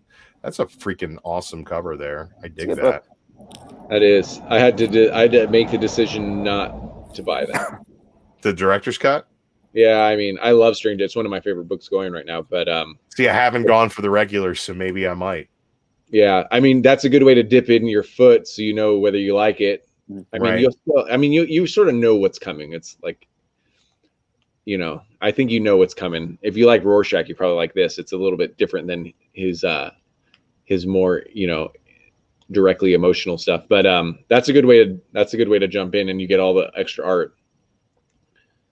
Yeah, I didn't pick up those Immortal Hulk director's cuts. I did pick those up. Cuts. The only one I did pick up was the Gideon Falls one. I sold my Immortal Hulk run before we went to C2E2 that year, and that funded a lot of my trip. That and my Venom run, I sold those at the same time, and so I picked up those director's cuts so I'd still have the story because I really enjoyed it. Yeah, that's a good idea. Dynamite is putting out Betty Page covers. I mean, because that's what they do. Mm-hmm. We're getting more boys, Dear Becky, after that terrible issue 1. I can't imagine many people are still reading that. Betty Page has got a Brent Peoples Rob Liefeld homage. Oh, that's pretty cool. Oh, that's the Cyclops. Yeah, I took me a minute to realize what we were watching. Yeah, what we were looking at. Yeah, that's a low key super homaged cover. After Liefeld really on there. Mm-hmm. That's pretty badass, man. I dig that. I'm not gonna go buy it, but there's Red Sonja covers. That's pretty awesome. There's like I've been reading. If I would have known Mark Russell was on these Red Sonjas when they started, I probably would be reading Red Sonja. But when I figured out, like he doesn't seem like a person that matches Red Sonja. I don't. Yeah, I also agree with that. I did not know that he was writing Red Sonja. Yeah, he's writing Red Sonja and he's writing Killing Red Sonja, which I'm told that you cannot just go read. You should be reading Red Sonja to read Killing Red Sonja. Damn. Yeah, but I didn't know, so I'll eventually get another homage variant here. There you go. Well, Frank Miller homage. Oh, it is Frank Miller. Nice. Yeah. Pretty cool.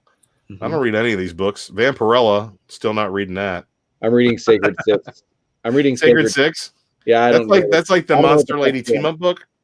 Yeah, team up book. I was like, okay, I haven't read Christopher Priest in years. I like him. You know, I don't want to get into a Vampirella book, so I'll try the Sacred Six. I have no fucking clue what's going on. Those Perillo covers are great though for Sacred Six. I think that's what I was buying them for too. Like I convinced myself to buy a Perillo cover, and Christopher Priest was reading it. Yeah, and like it's on the 3rd issue. I have fucking no clue. I feel it. You know, I feel like I can go on a rant about it, like Drew did 3 Jokers. I don't think there's ever been anything by Christopher Priest where I've been like, "Wow, that was great," or "That's amazing." I don't know Black why. Panther. He has a great rep. He's got a great rep, but I've never liked anything of his so much. I've read a lot of stuff.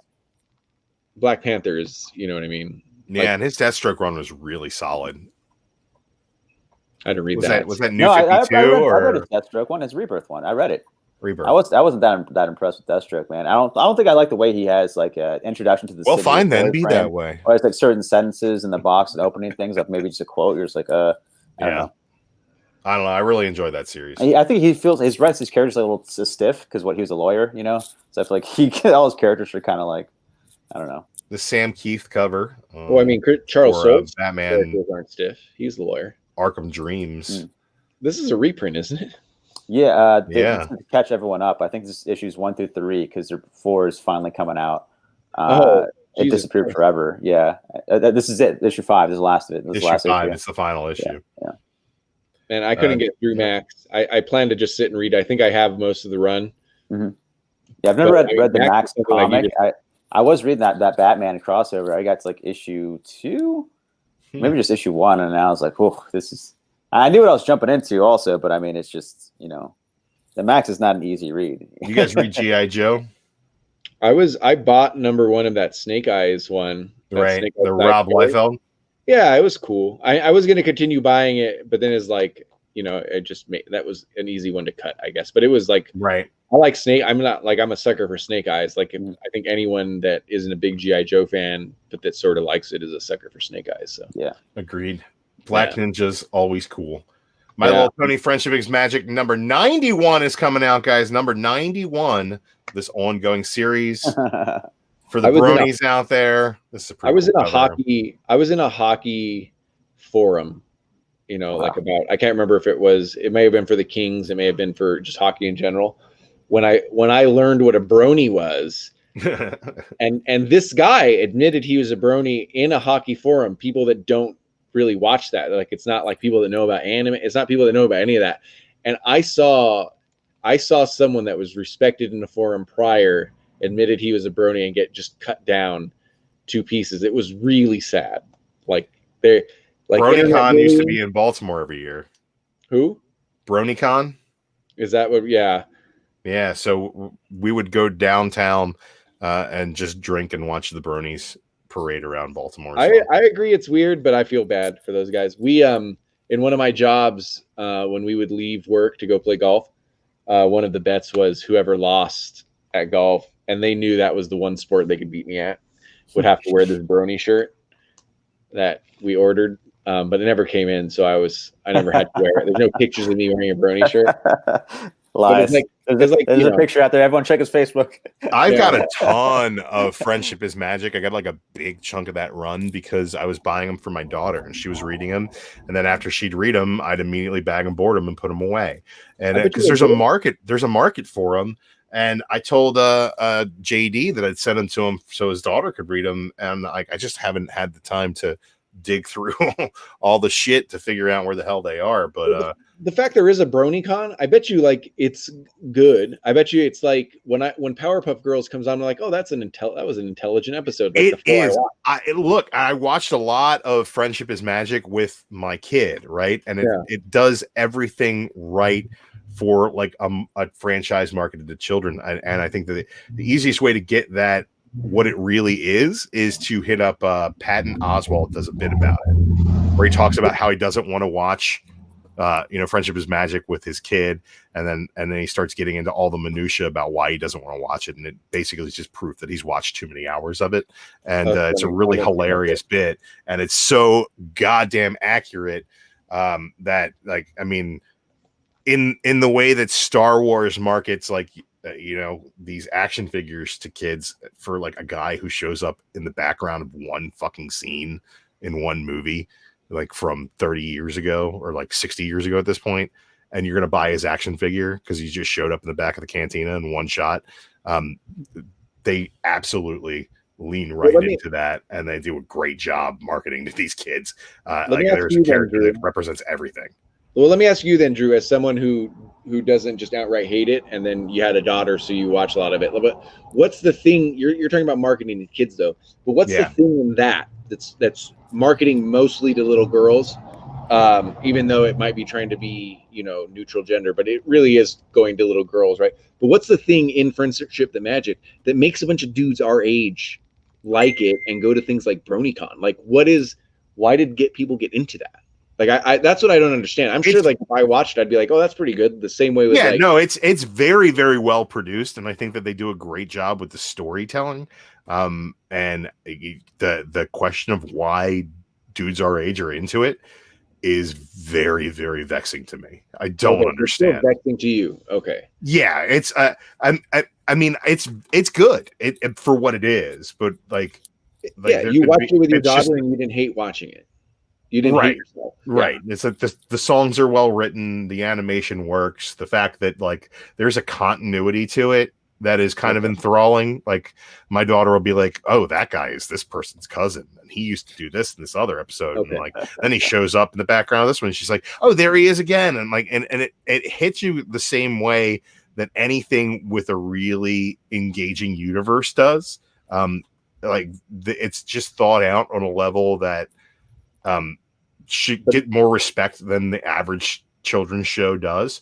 But no good reason why 35-year-old man. No, like I would not watch it without my kid in the room. And if we were watching it and she would leave, I'd turn it off and turn something back on. It's not. Yeah, you just go right to Peppa the Pig. I mean, dude, I tell you what, though, there are some really cool homage covers in that run where I bought the variant just to have it. And I'm like, I'm not, she doesn't care. Like my kid doesn't care that I got this variant. But I'm like, but it's an homage. So it's like, I was like, yeah, I might as well get it. It is what it is. But I'm okay. Your answer is sufficient. I won't be calling. Yeah, there's really no reason for you to check it out. But like if like you got a niece who's watching it, I mean it's better than a lot of other things that are out there, and it respects children's intelligence, and it gives you a fully realized world in which there's like a cosmology, and that's how I feel about Powerpuff Girls, except without the continuity. Like the 3 episodes I watched, I was like, wow, that was not what I expected. I'm a semi-brony. I don't think that's true. But tonight. That's if everyone can walk away with anything tonight, just remember Drew is a semi-brony. There are several different creators. What we're saying is that you can go to BronyCon and you can speak intelligently to these people. I don't know how. I mean, I try to speak intelligently to everyone I speak to. I don't know how well it goes over. About issues in Bronyland.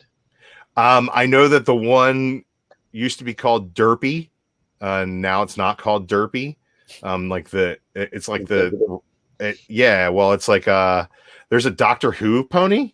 That's cool. And the Doctor Who pony's like companion is like the googly-eyed retard pony. Oh wow. It didn't have a name, and the community named it Derpy. And then they came out and were like, that is not its name. You cannot call it Derpy. But what's Derpy mean? I didn't know that was a thing. Derpy is like derp, derp, derp, derp, like a retard, like a mentally challenged individual. All right. I thought back on topic.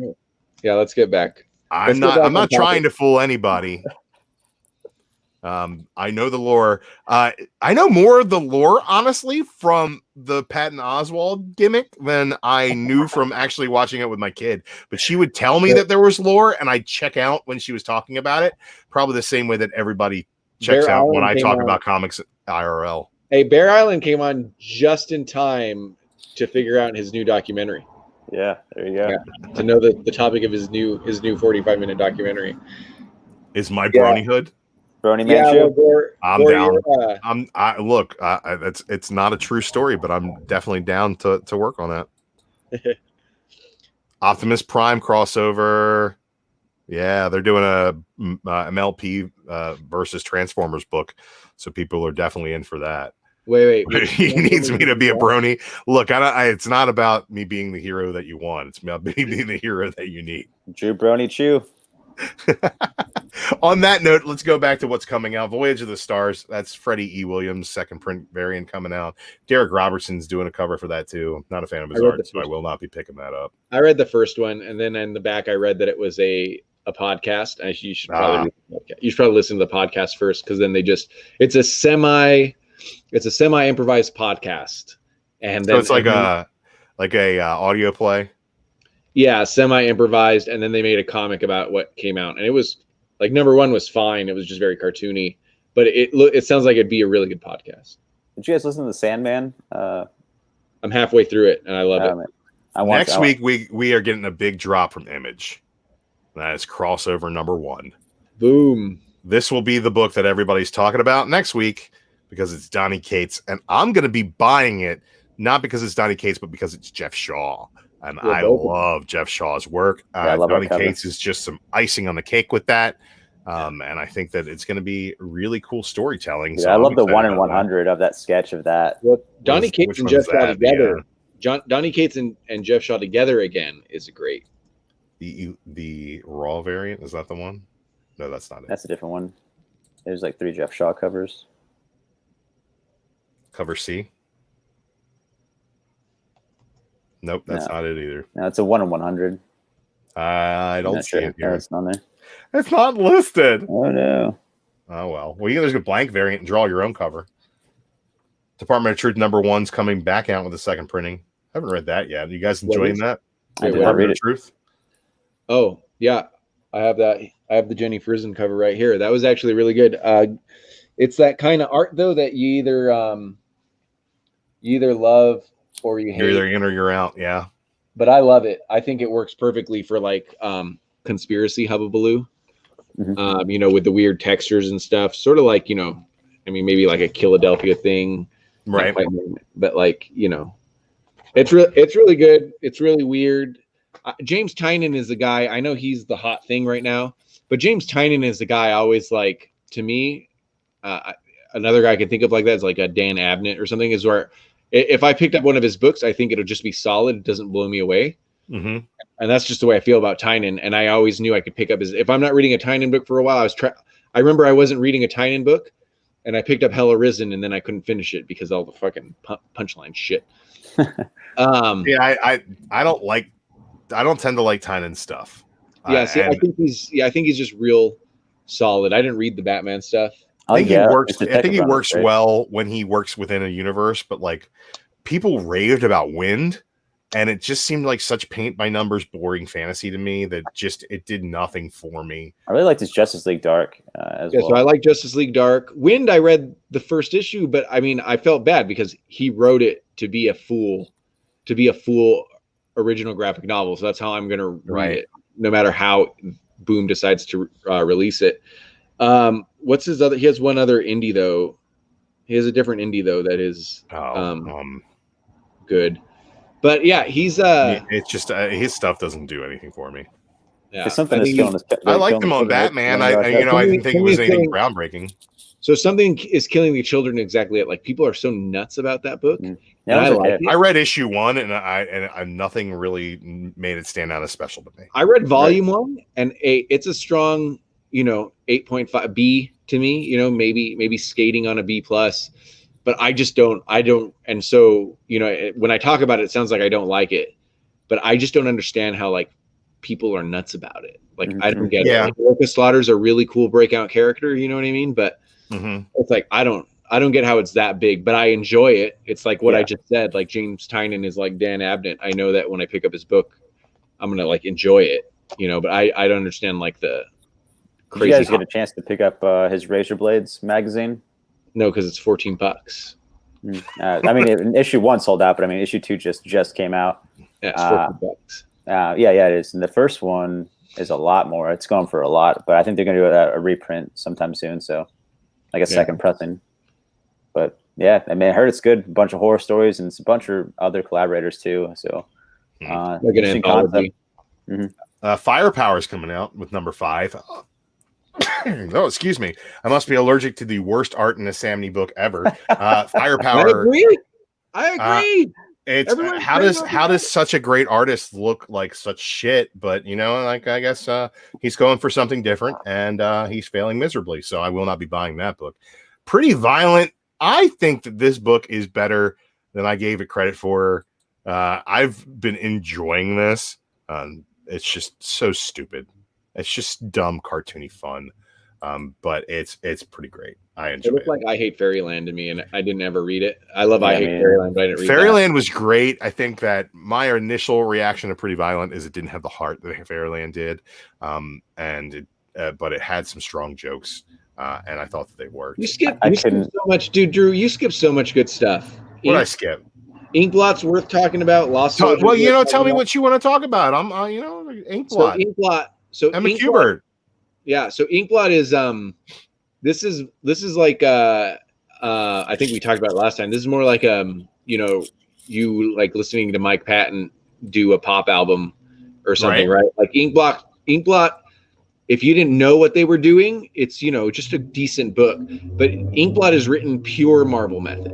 It's the only book that's written pure Marvel method. So the writer writes the idea on like a one-line idea. What's her name? I forget her first name. Kubert. What's her name? Emma Kubert. Emma Kubert then plots it out like the art, like Kirby would have, and then the writer comes back in and writes all the dialogue, and then he inks the art, and then she colors the art. So it's like advanced Marvel method. So if you're reading Inkblot and you didn't know that, like it's just a solid little fantasy story. And in fact, because of the Marvel method, I heard some people say that it feels a little disjointed, but they didn't know it was the Marvel method being written. So that's an interesting thing there. Like that's the way it came out, So 1 and 2 were, I thought they were pretty good. The real reason to read that though is just to see how, and it's almost advanced Marvel method because the writer isn't only writing into the little bubbles. He's also inking, and doing the initial plot, the initial 1-line or 2-line plot. So this one's pretty cool. Might be something good, to dip in on the trade for $9.99. Hopefully it's $9.99. But only book out there using the classic Marvel method. I feel like if everyone's going to write a comic, they should probably like maybe at least have one where they write it and draw it themselves, at least under their belt. Might as well get it over the way, like doing it once yourself, and then maybe go look for artists after that. But it's a cool method partnering to people, man. It works for most people, but I always like to see one person's like full uniform idea. I like that too, but some great writers can't draw. Hickman can draw, right. Lemire can draw, but I mean after that, like did you see Donny Cates's his variant cover for what I mean? That's right.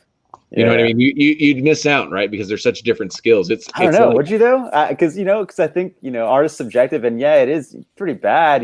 Like Tom King's sketch covers that he does, always goofy and stuff. But I mean, if it was that writing would be good enough, I think, to stand whatever art you could create wise. I think people would be into it. It'd be interesting.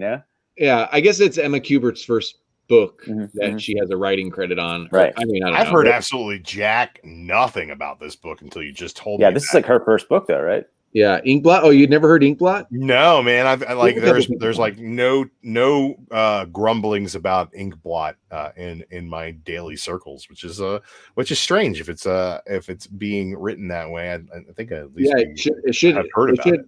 And I feel like people that have read it didn't know it. They clearly don't read the letters at the end of the book by the creator. And goddamn, you skip goddamn the Virgin Brides. That's Jason Aaron. You should never skip anything by this artist or this writer. This has been the artist here. R.M. Wara, and does it look like the cover? Does he do the covers?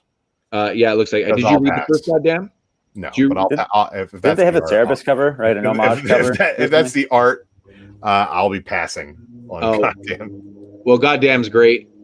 Gore is reading it too. I don't know if he kept reading it. He grabs stuff off the shelf. This is the kind of book that the number 4 is not on the shelf though. So hopefully he's able to continue. Is this a fantasy book? Well, goddamned is it's this is volume 2. The original one was written. This is actually not reflective of his art in there, by the way, Drew. Like now that I'm looking at it, but it's like a set in a fantasy world, but set in biblical times. So instead of like, Lord of the Rings-ish fantasy, it's like this really brutal, like Genesis, era. The first goddamn was amazing. As good as this one is, the first goddamn is probably in the running, for my second favorite Jason Aaron story, Southern Bastards being the first. You think it's probably on Comixology? I can't remember if Goddamned is. I mean, Scalped is really good too. I mean, Jason Aaron's hard because I'm a big fan of Scalped. I also really like Southern Bastards. Southern Bastards is my favorite Jason Aaron piece, and Southern Bastards probably end up in my top 10.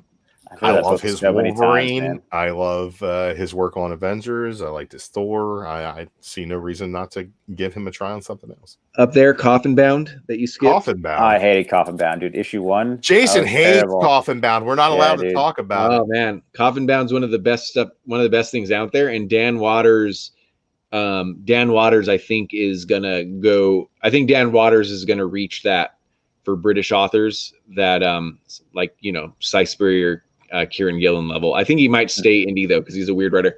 He writes Lucifer. He wrote Lucifer in the Sandman universe, which if people that read it liked it.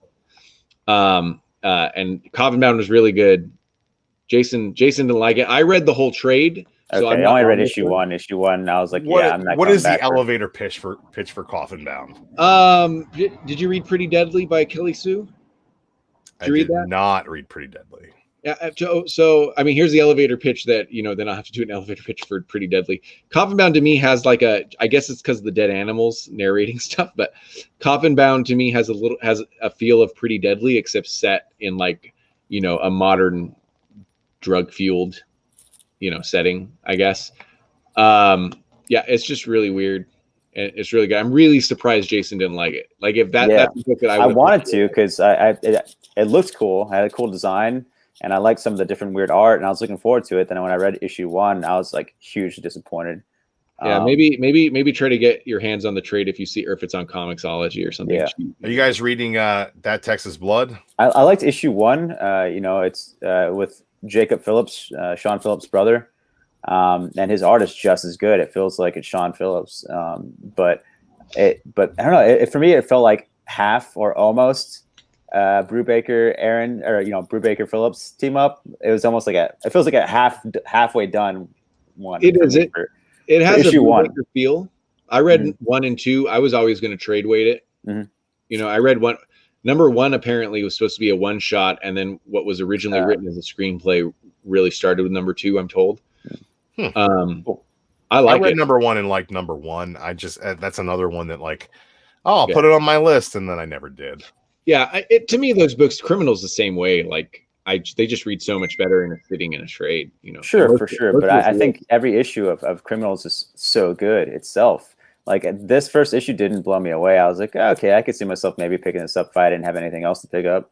But I'm like, I can wait. That's the real problem. With Criminal, I'm like, I got to get that next issue.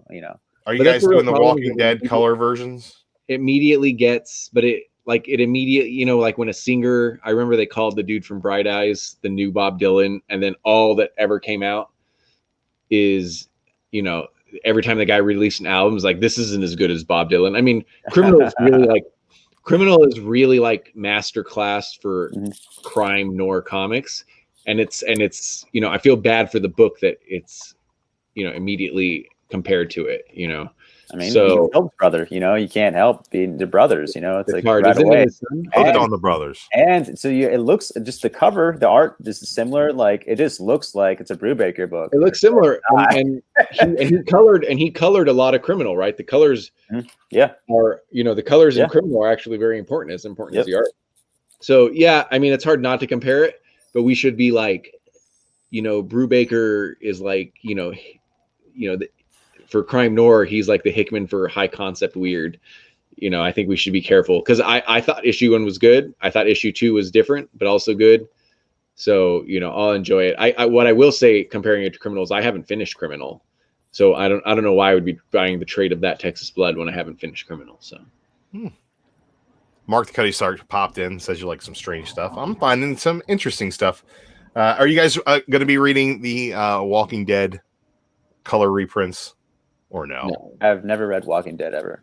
It's worth checking out, but just read it in trade. It's already out. I read.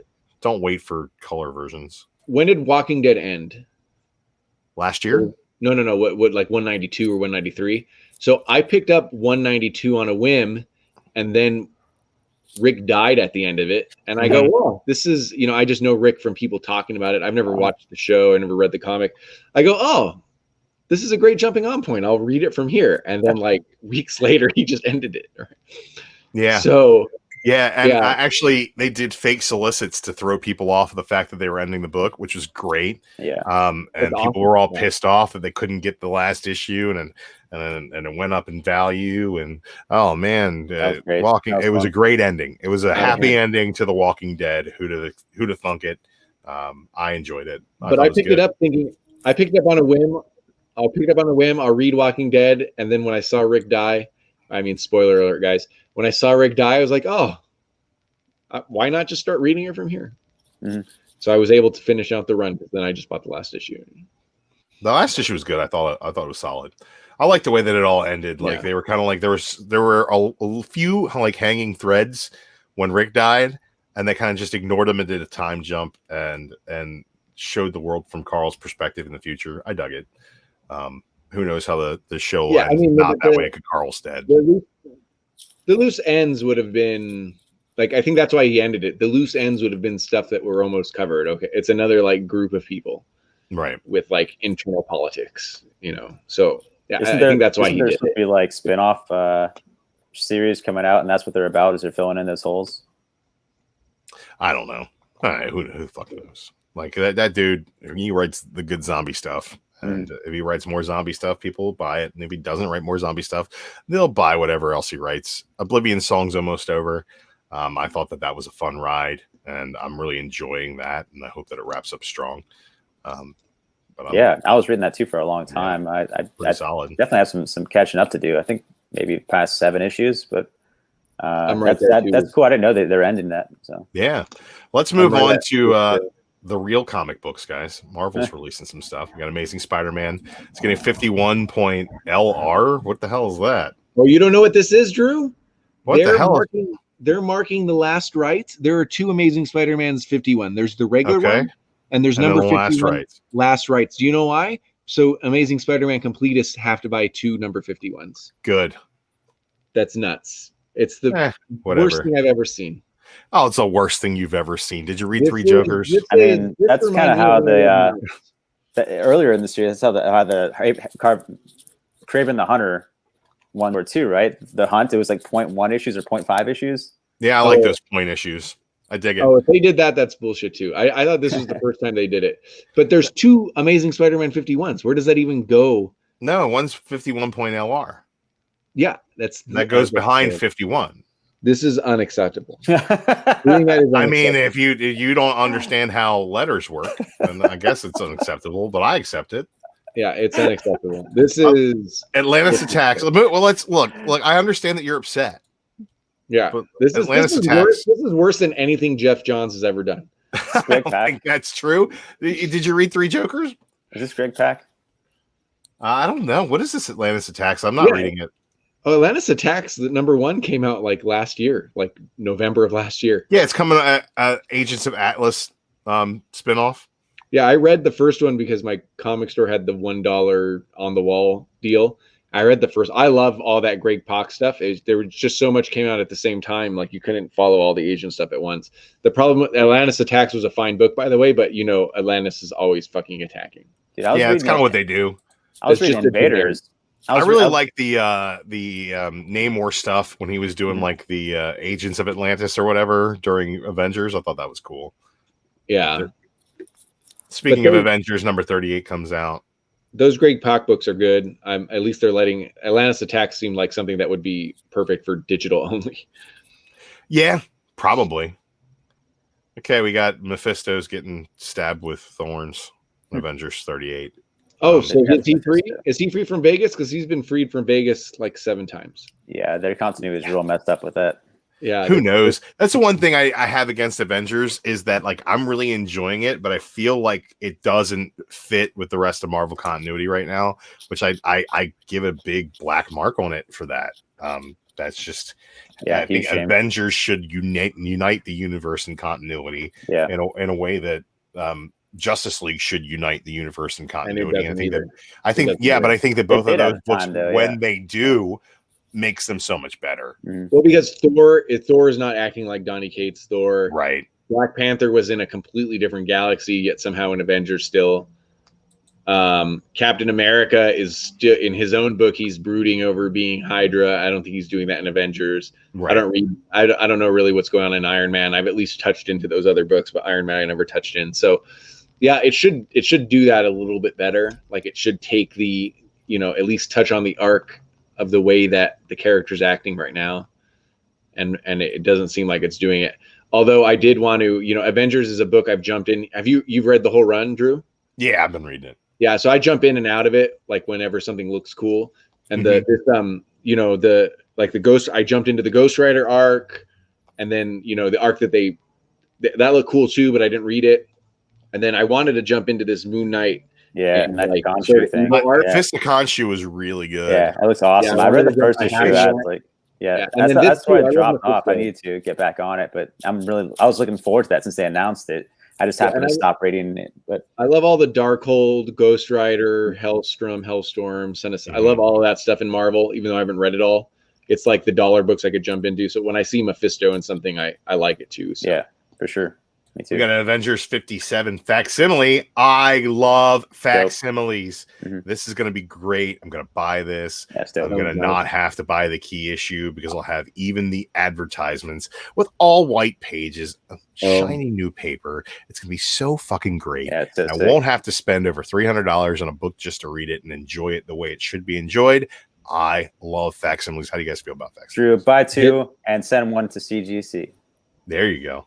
Hit Gore's comment real quick. This is basically the worst thing. This is basically the worst thing you could do to someone. I've never heard this story of him ruining Saga for somebody. That's fucking terrible. Yeah. Gore, I know you hate Saga, but don't ruin it for the other massive people that love it. Wow. You know what I mean?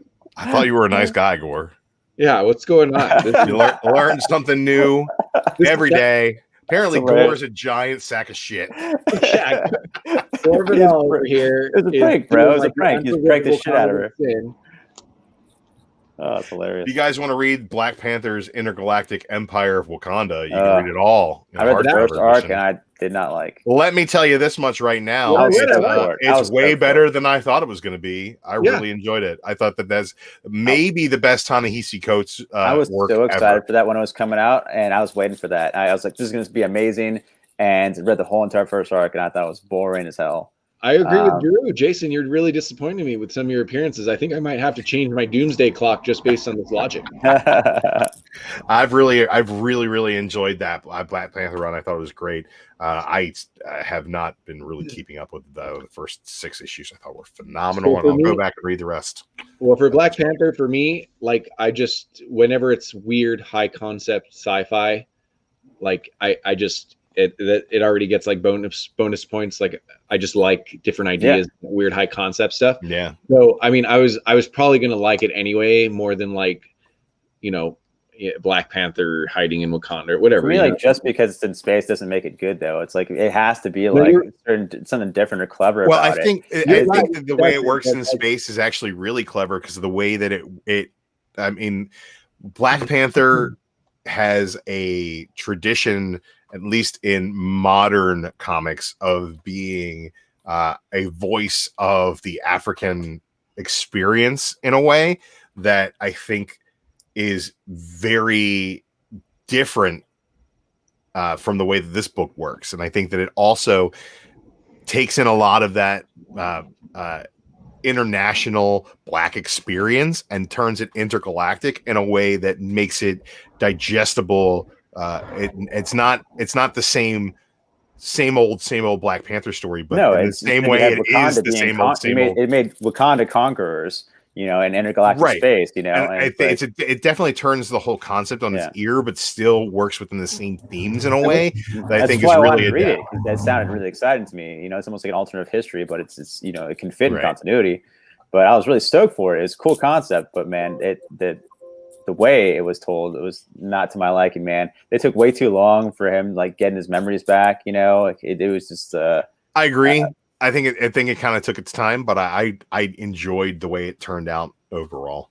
Touching, I guess it took it out longer than Touching on what you said though is just because what I meant by that is when you said just because it was in space doesn't mean it's good. That's absolutely true, but it's more like if you're a big death metal fan, you like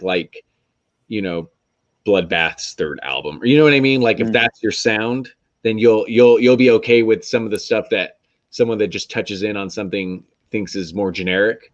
So my sound is like high concept sci-fi, right? So I automatically, so it just gets a bump because I can like something that might be generic to most people like you because it's the high concept sci-fi stuff. And so that's why I liked it. I don't even feel like it's something like I recommended to people after I read the handful of issues I did, so, but I liked it. Turned out to be okay, but I could see how someone wouldn't be as into it. I really, really hated Ta-Nehisi Coates on Captain America. I hated that. And I did not care for his first Black Panther run.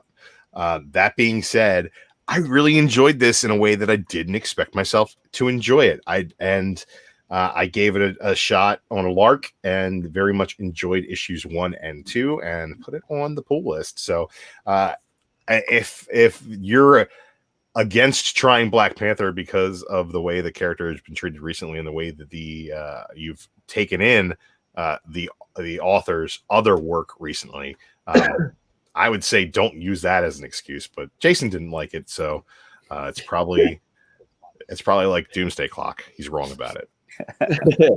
Jason Black Widow has been good, not great, but good. Black Widow 3 comes out. I don't care. You got a MCU variant from Jen Bartel. I like that Jen Bartel saw. Let's see what this looks like. Oh, that's a pretty cover. I like that. She looks like Scarlet. A little ScarJo action, and still beautifully rendered by Jen Bartel.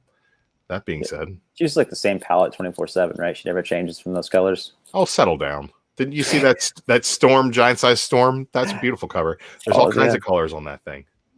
Same style, same color. Oh, shut the fuck up. Captain Marvel 23. I've really been enjoying Captain Marvel. I think that if you read the Captain Marvel The End arc in issue 22, she goes into that continuity. So I'm excited to see the way that they play around with that. But art and storytelling has been great. Deadpool. This is the first time in a long time I'm not reading Deadpool. I was reading that. The King of the Monsters stuff that started it all off. I found it less than, and I stopped reading it. I really kept reading it because I like Kelly Sue. I haven't read a book of hers in a while that I was so like into or anything. But I did want to see the continuation of Jeff the Shark. I like Jeff the Shark. He's a fan favorite. I like that Jeff the Shark came back in the arc. Yeah, that's pretty cool. Like Kelly Sue. That's Kelly Thompson. Kelly Thompson. Yeah, and that's a pretty cool looking cover. I'm not gonna lie. I was so disappointed. I was so disappointed by Scotty Young's run. Who I love. I like Scotty Young. I love Middle West. I was so disappointed by his Deadpool run. I didn't start buying this Kelly Thompson run, and then I ended up getting #1 in like some mystery box, and I read it and I liked it, but I just haven't kept with it. Yeah, I'm just telling you, this is the Kelly Thompson book right here. Look at that. Is Atlantis awesome?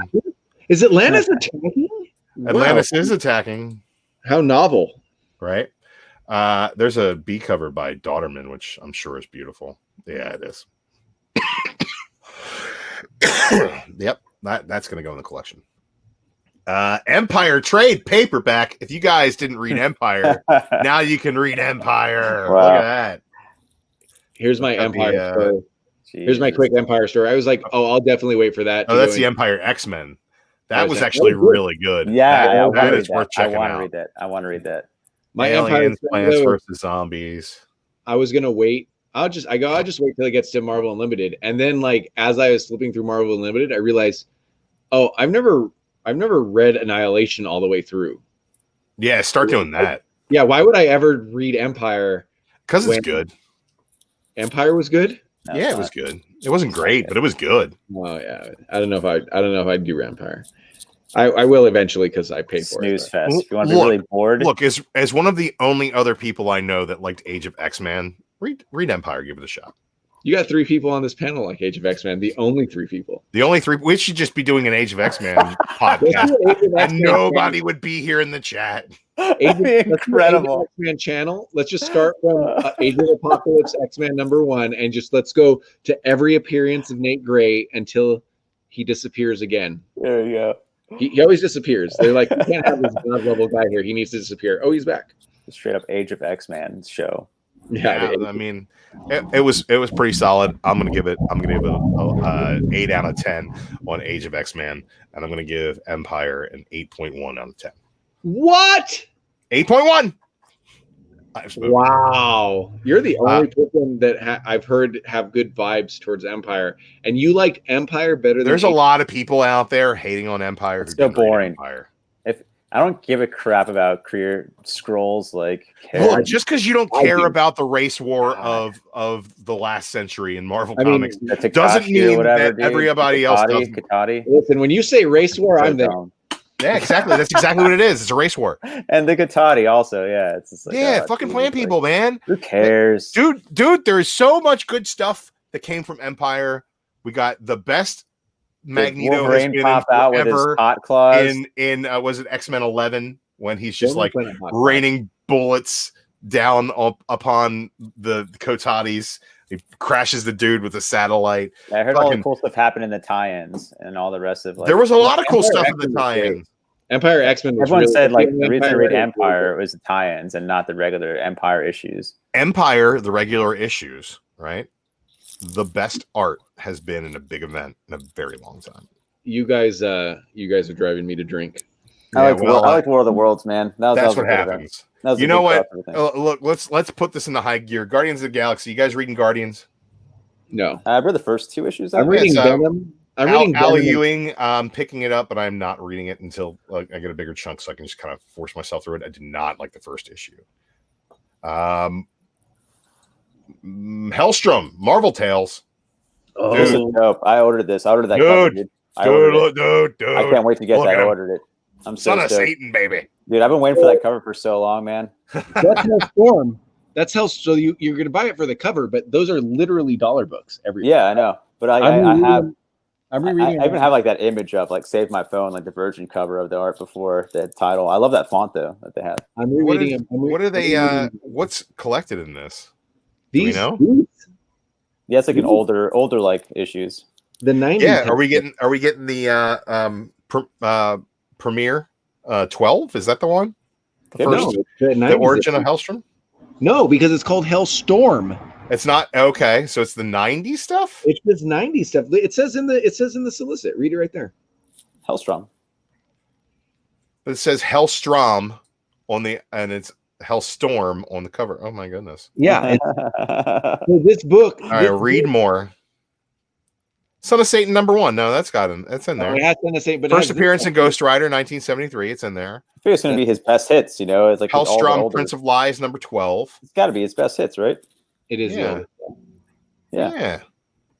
Oh, I thought I had this stuff because this stuff's cool. I'm dope. I mean, I'm stoked for that. It's gonna be so dope. I can't wait. Like, that's so sick. I love Son of Satan. Yeah, me too. Great book. Yeah, except for his West Coast Avengers appearances. That's fine too. Like, just show up. Did you guys watch that new show, the new Hellstrom show? I have not yet. I'm excited to give it a try. That was the first episode. The first episode, it's A+ stuff. It's horror in the MCU. At any point, they can just decide it's not MCU, of course, but it's horror in the MCU. The first episode was really good. I mean, it's like the same way Ant-Man is like Ocean's 11 for superheroes or whatever. Like Hellstrom is The Exorcist for superheroes, but it's still really good. Oh, cool. Reprints. Maestro reprint. Marauders 14. I know I'm going to be getting Marauders. Storm Dancing with Death. Come on. Yeah. Man. Oh man, that cover stuck out to me months ago. I love Daughterman. It's just Daughterman, man. Daughterman killing it. Aren't they flirting with a Storm Wolverine relationship next? Nah, that's been teased, but we'll see. We'll see how it goes. Deadpool Wolverine trade. Who cares? Miles, you guys reading Miles? No. Solid in Aquaman, though, right? Yeah, that's what they say. Rise of Ultraman, number 3. No. I will not be buying that. Power Pack by number 1 by Ryan Stegman poster. I can't even look at a picture of that, but I want a Ryan Stegman Power Pack poster. That sounds awesome. Shang-Chi, second printing. The first printing had this terrible story with subpar art in it, so I will not be picking that up. Star Wars just left my pool list. Are you guys reading Star Wars?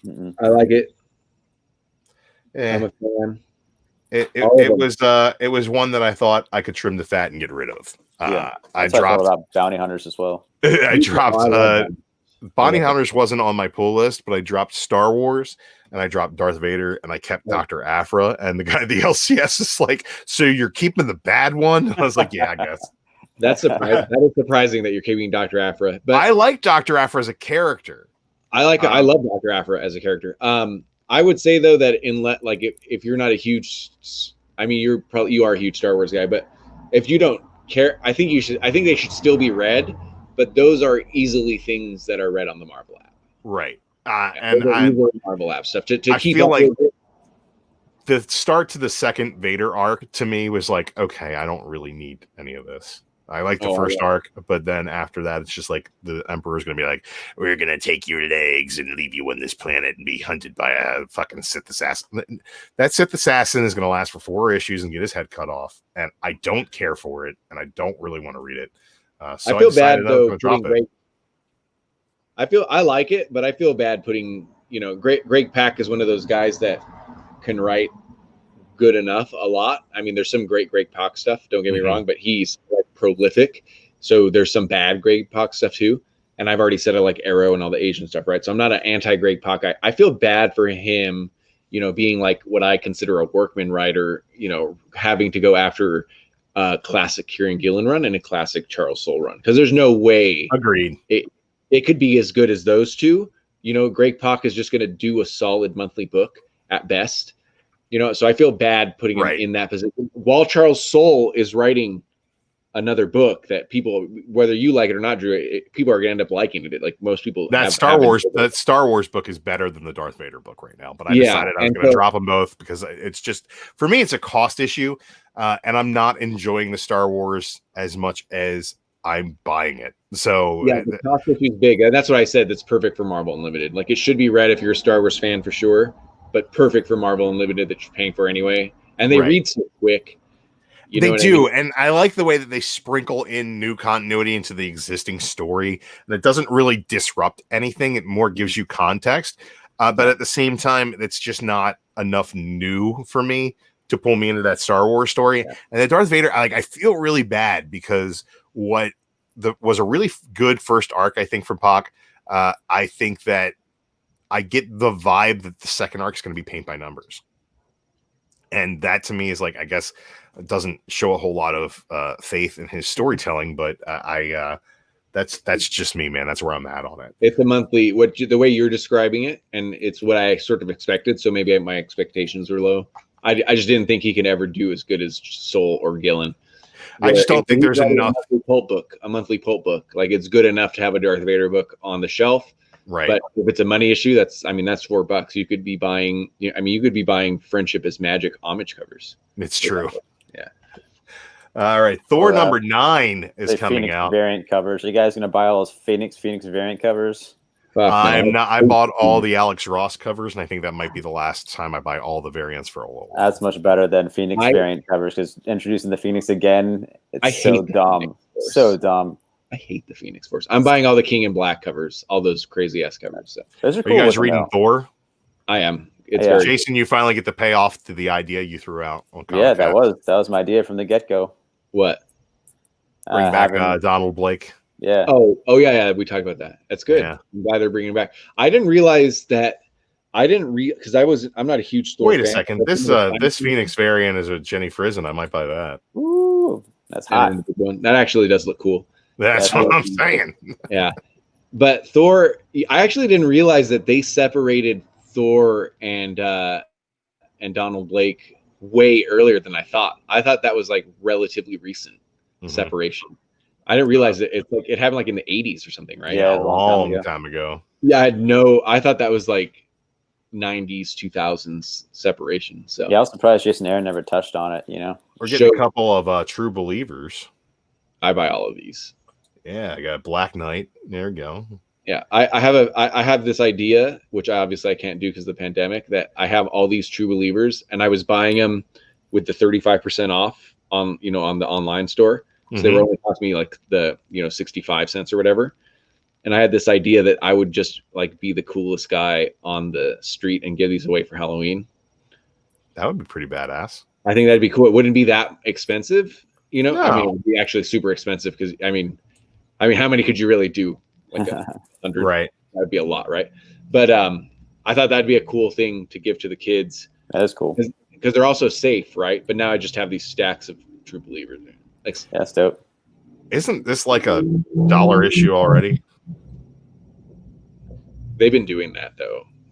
Like you released Spider-Man #1 by Todd McFarlane that you could find for $8, $9, $10 as a facsimile for $4. Yeah, it's true. U.S. Agent is getting a new series, and we're getting a Marco Cicchetto. Oh, nice. Who's writing that? Being written by Christopher Priest, who we talked about earlier. All right. Oh, Jason's on it. Look at this Cicchetto. That's a great cover, though. That is a great cover. I dig that. He should be drinking a beer, not an energy drink. Yeah, I'm definitely reading this. Yeah, for sure. Let's see. He's getting other covers, too. Tony Infante. Hey, Carson's come down from the Thai Tower. His Thai 2000. Yo. Hey, yo. Let's see dope. what else we got going on here. I'm gonna turn that off. That's probably supposed to Declan Shalvey cover. Let's see how that looks. I was gonna say it's probably supposed to coincide with the Avenger, or it was this Winter Soldier Falcon show. Maybe on HBO. It was supposed to, but it got postponed. Venom 25 5th printing cover. Let's get a Mark Bagley variant. Venom 28 2nd printing cover. Man, all these Venom extra printings, they're getting different covers. Good for them. Web of Venom Empire's End. Oh, the final Empire book. Look at that. It's going to be Dead Kotadis. That's pretty cool. Hey, yeah. I was going to say, Noel's just going to kill them all, isn't he? He's just going to I don't know, maybe. Killer. Oh, it's getting RB Silva cover, so I'm probably going to end up buying that. Oh, well, that's beautiful. Am I breaking up? No, you're good. Yeah, you're good right now. Wolverine, Black and White Blood. Pepe Larraz, 2nd printing of oh, no picture. Denied. Come on. Access denied. New printing of X-Men Sword. Is this the Astonishing X-Men stuff? Yeah, it's got to be.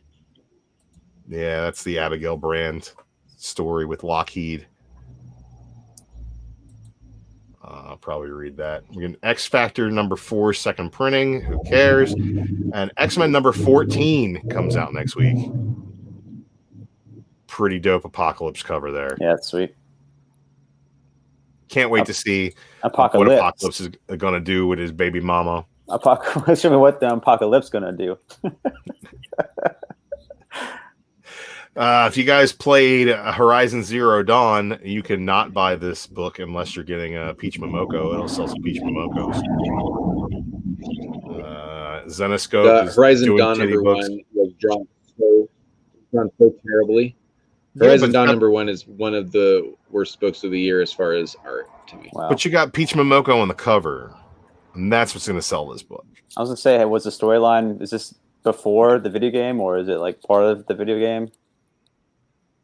Do we know where the storyline fits in? Storyline seemed pretty cool to me, I don't know anything about the video game, right? But I mean, I read all the, the the pre-data pages and post-data. Like the story seems cool to me.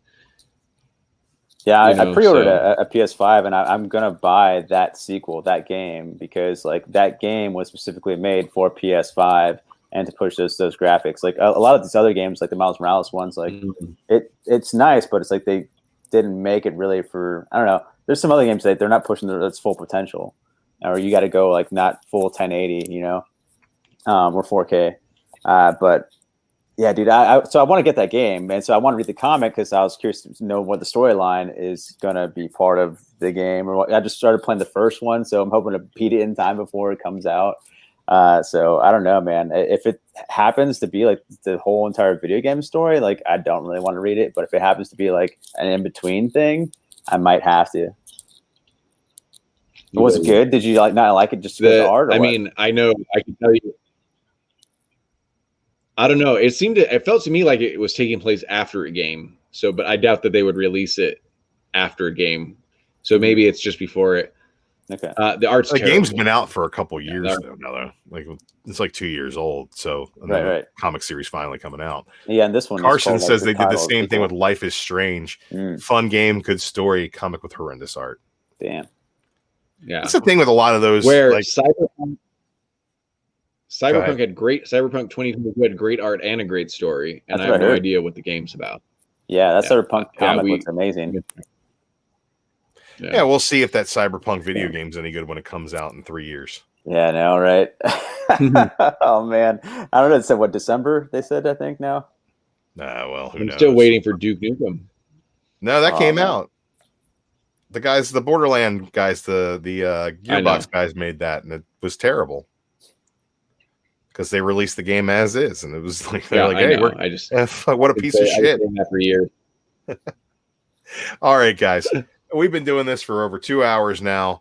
Speaking of video games, the fine people of Verdansk need me to hop in and help them out. It's a war zone out there, so we're gonna go ahead and wrap this up. Thank you so much to Chaos and Comics. Chris, thank you for coming on and chatting with us tonight. Tell the people where they can find you, plug your social medias, and let them know what's up, man. You could just find me at Chaos and Comics on Twitter, Instagram, and YouTube. And it's pretty easy. I'm probably more active on Twitter and IG than I am on YouTube lately, but every now and then I'll just have like 7 videos in 2 weeks, and then I won't put anything out for like a month or 2. So that's kind of how I operate. It is what it is. Yeah. Yeah, that's similar. You have a comic core. You have a comic core to get like videos out and like your responsibilities to show up at a certain time, right? So yeah, but I just show up and talk shit. Like it's real easy to just show up and talk shit, right? And then Andy's like, "Oh, I'm not doing shows." You should be working on shows, right? Yeah. But I what happened together this Thursday show. No, it's hunting season. He's having fun. He likes to go kill things. That's how he gets out his rage. He's so kind. That's his purge. He's so kind most of the year, but that one time a year he just has to slaughter. He lets it all out on the creatures. Yeah, no, he's right now he's eating the still beating heart of a buck that he took down. He's just bathing in it. You know? Yeah, just rubbing blood. He doesn't even eat them. He just piles them. Yeah, he just chews them up and spits them out. He doesn't even have a tent. He like sleeps inside the skin. It's actually he hunts with his bare hands. It's just naked Andy. He's running around. His beard is actually long enough to cover his genitals, but he's still butt ass naked.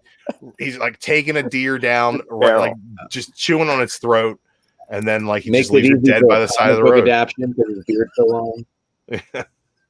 So, but I don't understand. He hunts on Thursdays because he's done all your other shows. Yeah. He said he wants to take off for hunting season. I don't know, dude. I don't know if he's really hunting. I didn't ask him. He said, "Hey, I'm going to take off for a while." He's on Modern. He just doesn't want his own show anymore. I think it's too much work. Meanwhile, I came home from work at 9:30 and got a thumbnail put together and threw a 1-line description up and put sent out links and it was really not that hard. Hey man, let's do it again next week. I'll be around. I'll do it.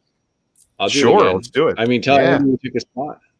It has to be Andy. I even asked Andy, I said, if you're going to be around, you want to jump on and talk comics? And he's like, no. I'm like, all right, whatever.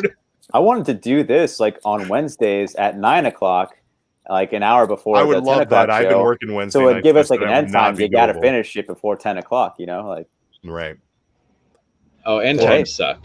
Look, so maybe I think Wednesdays I'll at 9, commit to a more formatted show, Jason, if you commit to reading at least one book next week. Well, I'm going to read them a bunch tomorrow. I'm going to read X-Men Day all day tomorrow. So, well, for fans of Comic Cast, you are the Adam Wade Adams of this show. Thanks. Hey, Jason, do you work for $20 Spin? Yeah. Oh, I heard you say you work for a label. I didn't realize it's 20. That's a great label. Yeah. Although they're obviously really high when they named it because they didn't think about inflation. But it's true. I think at some point it's not going to work. But I want to say they're 19 or 21 around there. Yeah, that's a great label. I buy a decent amount of stuff from them. So awesome. Yeah, dude. Thank you. It's funny because they used to be located in Washington, and like I'm in Pittsburgh. They moved down here. Like before they moved down here, like they were like my favorite label, and I was like, oh man, that'd be so awesome to work for them. When they moved here, I had no idea until like a year and a half ago. Like, oh crap, like that's awesome. And then now I'm the only guy working there. So what do you own it? No, I don't own it. No, but you just work it. Yeah. He's owned by it. He's right. Yeah, they're awesome. great like, label. My boss gave me like tomorrow off because like I've just been crushing it at work. He's like, yeah, just like take tomorrow off, and he gave me. Did you tell him you're going to be up till 12:30 talking about comic books you didn't read on the internet? Nope, that's all. I wasn't reading them. I work 11-hour days. Well, he said Thursday. He told his boss that Thursday was X-Men Day, and his boss was like, "Well, holy shit!" I used to do that, dude. Like my old job. Dude, my old job. I think even when I first started here, I said like Wednesdays was my day off. I took off Wednesdays so I could go read comics and like read them all day for like that Wednesday night show. Yeah, that was an awesome. That was a fun time. I wish I could plan that still. Just Wednesdays are too important. Like I like having Wednesday days off because I like getting my comics on Tuesday and reading them all night long. Yeah, that's awesome. And then I read all these comics and then I'm like it's 5 a.m. I should probably get some sleep. Yeah. I have the regular 8 to 5 job, but I like the jobs where I can leave in the middle of some of them I'm allowed to leave in the middle of the day, so long as I get my work done. I like the ones where I wasn't looked at funny because I can just go stand in line at 9 a.m. for you guys to even know. But the pandemic works because I've been able to do that. I just have to wear my mask. Yesterday I took a break in the middle of my double shift. I was like, hey, can I take a break? And they're like, yeah, there's nothing going on right now. I was like, sweet. And I went to the comic book shop and spent all the money that I made the past couple of days. And I went, oh, shit, I got to go back to work. Yeah, that's a lot of $1 bills you got to give that guy. Look, I was dancing. That's funny. All right, guys, I'm going to cut it off there. Jason, let the people know where they can find you. You can find me right here on the Comic Core. Usually every Wednesday, we do a fun little joke show, kind of not really funny. I'll say funny like that. It's really not that funny, and that's the joke to like really 5 people that watch it. Andy thinks it's hilarious. Andy is when I watch it, it's funny. I just forget because Wednesday there's 7,000 shows. Well, yeah. Andy is actually not here tonight because he laughed so hard last night. His sphincter ruptured. That's right. He had to take a day off. Diaper day. That's what he calls Thursdays now. Yeah, Gore Vidal in the chat says my workplace is huge. That the video I have of my workplace is my old prior job called Get Hip Recordings. They're a garage rock and psychedelic label. They kind of branched into folk as well, but they're also a huge record distributor as well, not just a label. So it was just packaging huge things for like huge stores all over the world that just order from us. Just this one small operation, but that place is huge. You're right. That is a fun place. Like now it's like one room as opposed to like a whole warehouse that sits in one room staring at the same white wall, putting packages together. It's like the kingpin. You don't work at a pressing plant. Obviously, you have to find the pressing plants. Right. Yeah. Those plants mail the records to you, and then I unload them off of like a big ass like FedEx truck or UPS truck. And then I got to carry them 2 stories, these like 30-pound boxes. Getting in your cardio, bro. 500 of them, it's like, oh my God, you're just like. Yeah. And some idiot like me pays $25 for them and you're probably warping them because you don't give a shit. $20 spin is actually giving me good quality. But yeah, that's I was like, oh yeah. I inspect every record before I ship it out. I make sure there's like nothing wrong with it, and then like I send What's it your out. inspector number? Is it like the underpants? It'd be number one and only number one. 1 out of 1. Yeah, really number one. Yeah. Hey, when you see, do you see orders come through? You throw me an extra record in one of these records next time I order. Something will fall off the truck. Little Neil Sedaka coming your way. Yeah, throw me the death metal band that didn't sell very well. Yeah, the death metal band. Slip it into the new Chemist, because I'm for sure going to buy whenever Chemist buys an album. I'll for sure buy it. So nice. slip the other death metal band that didn't sell very well that I'll like anyway. Well, the thing is, like, there's an extra record in here.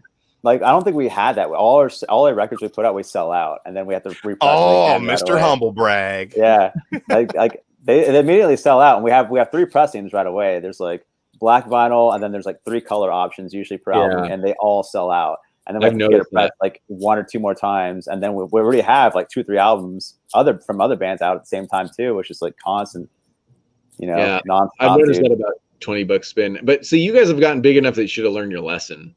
Like people will buy like 2 copies like comics.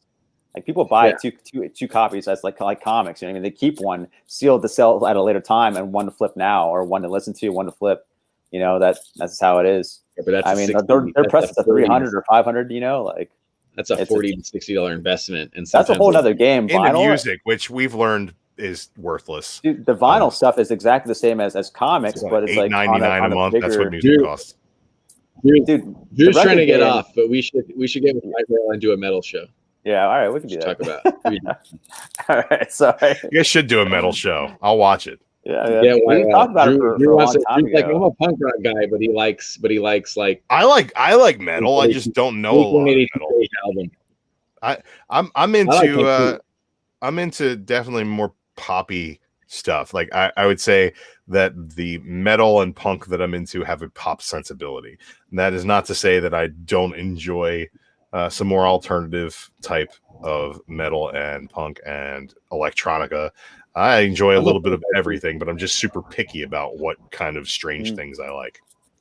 I'm a punk rock guy too, though. I still love it, so yeah, I never miss not dead. Miss still Psycho. Real to me, damn it. Yeah. So music is one of those things that it's so much variety out there, but everything is so niche at the same time. It's kind of hard to. I would definitely say it would be nearly impossible to do a YouTube show and have it monetized and talk about music without actually playing any music. Yeah, I don't get how there's the other channels though that are like review shows and they actually show like good large clips of like. Yeah, because they kind of license you have to get or something. Like, no, they're demonetized and they rely on their Patreon. They're okay with being demonetized. Interesting. Like Banger is demonetized because that dude, Sam, the main guy, like insists on using clips and doesn't care that he's demonetized. He also gets money from Canada for art, the arts and stuff. So if you just have your channel being demonetized, you can do that. You can just do whatever you want. I thought people get copyright strikes and they're like gone. Is that like, I thought, so if you have like that option off, the monetization thing off, you can stream them whatever you want and like, well, no, you can stream the whole and then song. So songs are different than movies though. Right. It's all over the place as far as what like rights are and things. But like if you play something like a clip of something and your channel gets a copyright strike, they don't necessarily take the video down. But what they will do is they will allow the video to be monetized by the owner of that copyright. So there might still be ads on your videos, but that will then go to the copyright holder. There's also sometimes videos that get stricken and taken down. It really depends on the copyright holder, and how egregious your violation is. So if you play Rain and Blood, the algorithm is going to give the money to the copyright holder. The copyright holder can come and make a claim and complain to YouTube, and then you'll get a copyright strike if that person does it. So theoretically, what you're doing when you put the Rain and Blood, on vinyl and you just record it, you're just making a money. But if they get annoyed, and music doesn't, right? Because they're just getting more money, but a movie will, because you're showing it for free. They want you to go buy it. somewhere, right? Interesting. So when you do too much of a movie or you do too much of a reaction video, you'll get that strike. You could get that strike. Where music is a little bit easier because the algorithm will just give the money to the other person. Right. And technically, if you own the album, you can play the album. But if you play a stream of an album, that's also very, very different. Yeah, I always wonder how people. It's just so ridiculous, man. Playing the rips of like, out records. You see this like, oh, here's vinyl record version of, this album. And there's like tons of those videos made that are like not by the record labels. Always wondered why they're up, and like, so I guess they're not monetized is what happened. And all the basically they get the same payment per stream as they would anyway. Yeah, but, I get it. Yeah, the owner though, if I played Chemist right now, you guys would get the money. Right. As soon as the algorithm found it, you guys would get the money for all the plays, just like you do on the $20 spin YouTube channel. I wouldn't get any. That's the demonetized part, is that I'm demonetized and it goes to the copyright holder. Right. And then the strike is when they complain. Anyway, yeah. Or I would end this video with some Dancing Queen by ABBA. And, all right. But unfortunately, we're not going to do that because this video has been monetized. And we can sing whatever you guys want to sing as long as we swear that we're going to do it so inaccurately that it will not get struck. Yeah, but we have to sing something. We have to sing something in the public domain. That's true. Happy birthday. So, any requests? She'll be coming around for that. It's got to be one of those children's songs that that all the different children's shows sing. Yeah, one of those nursery rhymes or something. I sing a lot of them right now. I have a 2-year-old, so I'm singing a lot of those songs. There's a lot of songs on that My Little Pony show. Maybe I should learn one of those. I forgot we learned that you were a brony today. It reminded us that you're a brony. Look, I'm going to tell you right now, I don't care if you think I'm a brony. I am what I am. And your perception of reality does not change it. Okay. So maybe I am. Maybe I'm not. Our friendship is magic, guys. Thank you. Friendship is magic. I think that's the best place we can leave off. I'm Drew Manchu. You can find me here whenever you look for me here. And that's about it. We're going to call it a night. Thank you so much for hanging out. Thanks to everybody who came by in the chat. Thank you, Jason, for always being here for me when I really, really need a friend. And thank you, Chris, for showing up. We appreciate y'all. This has been the Comic Core Comic Chat. We talked about comics, and I hope you enjoyed it.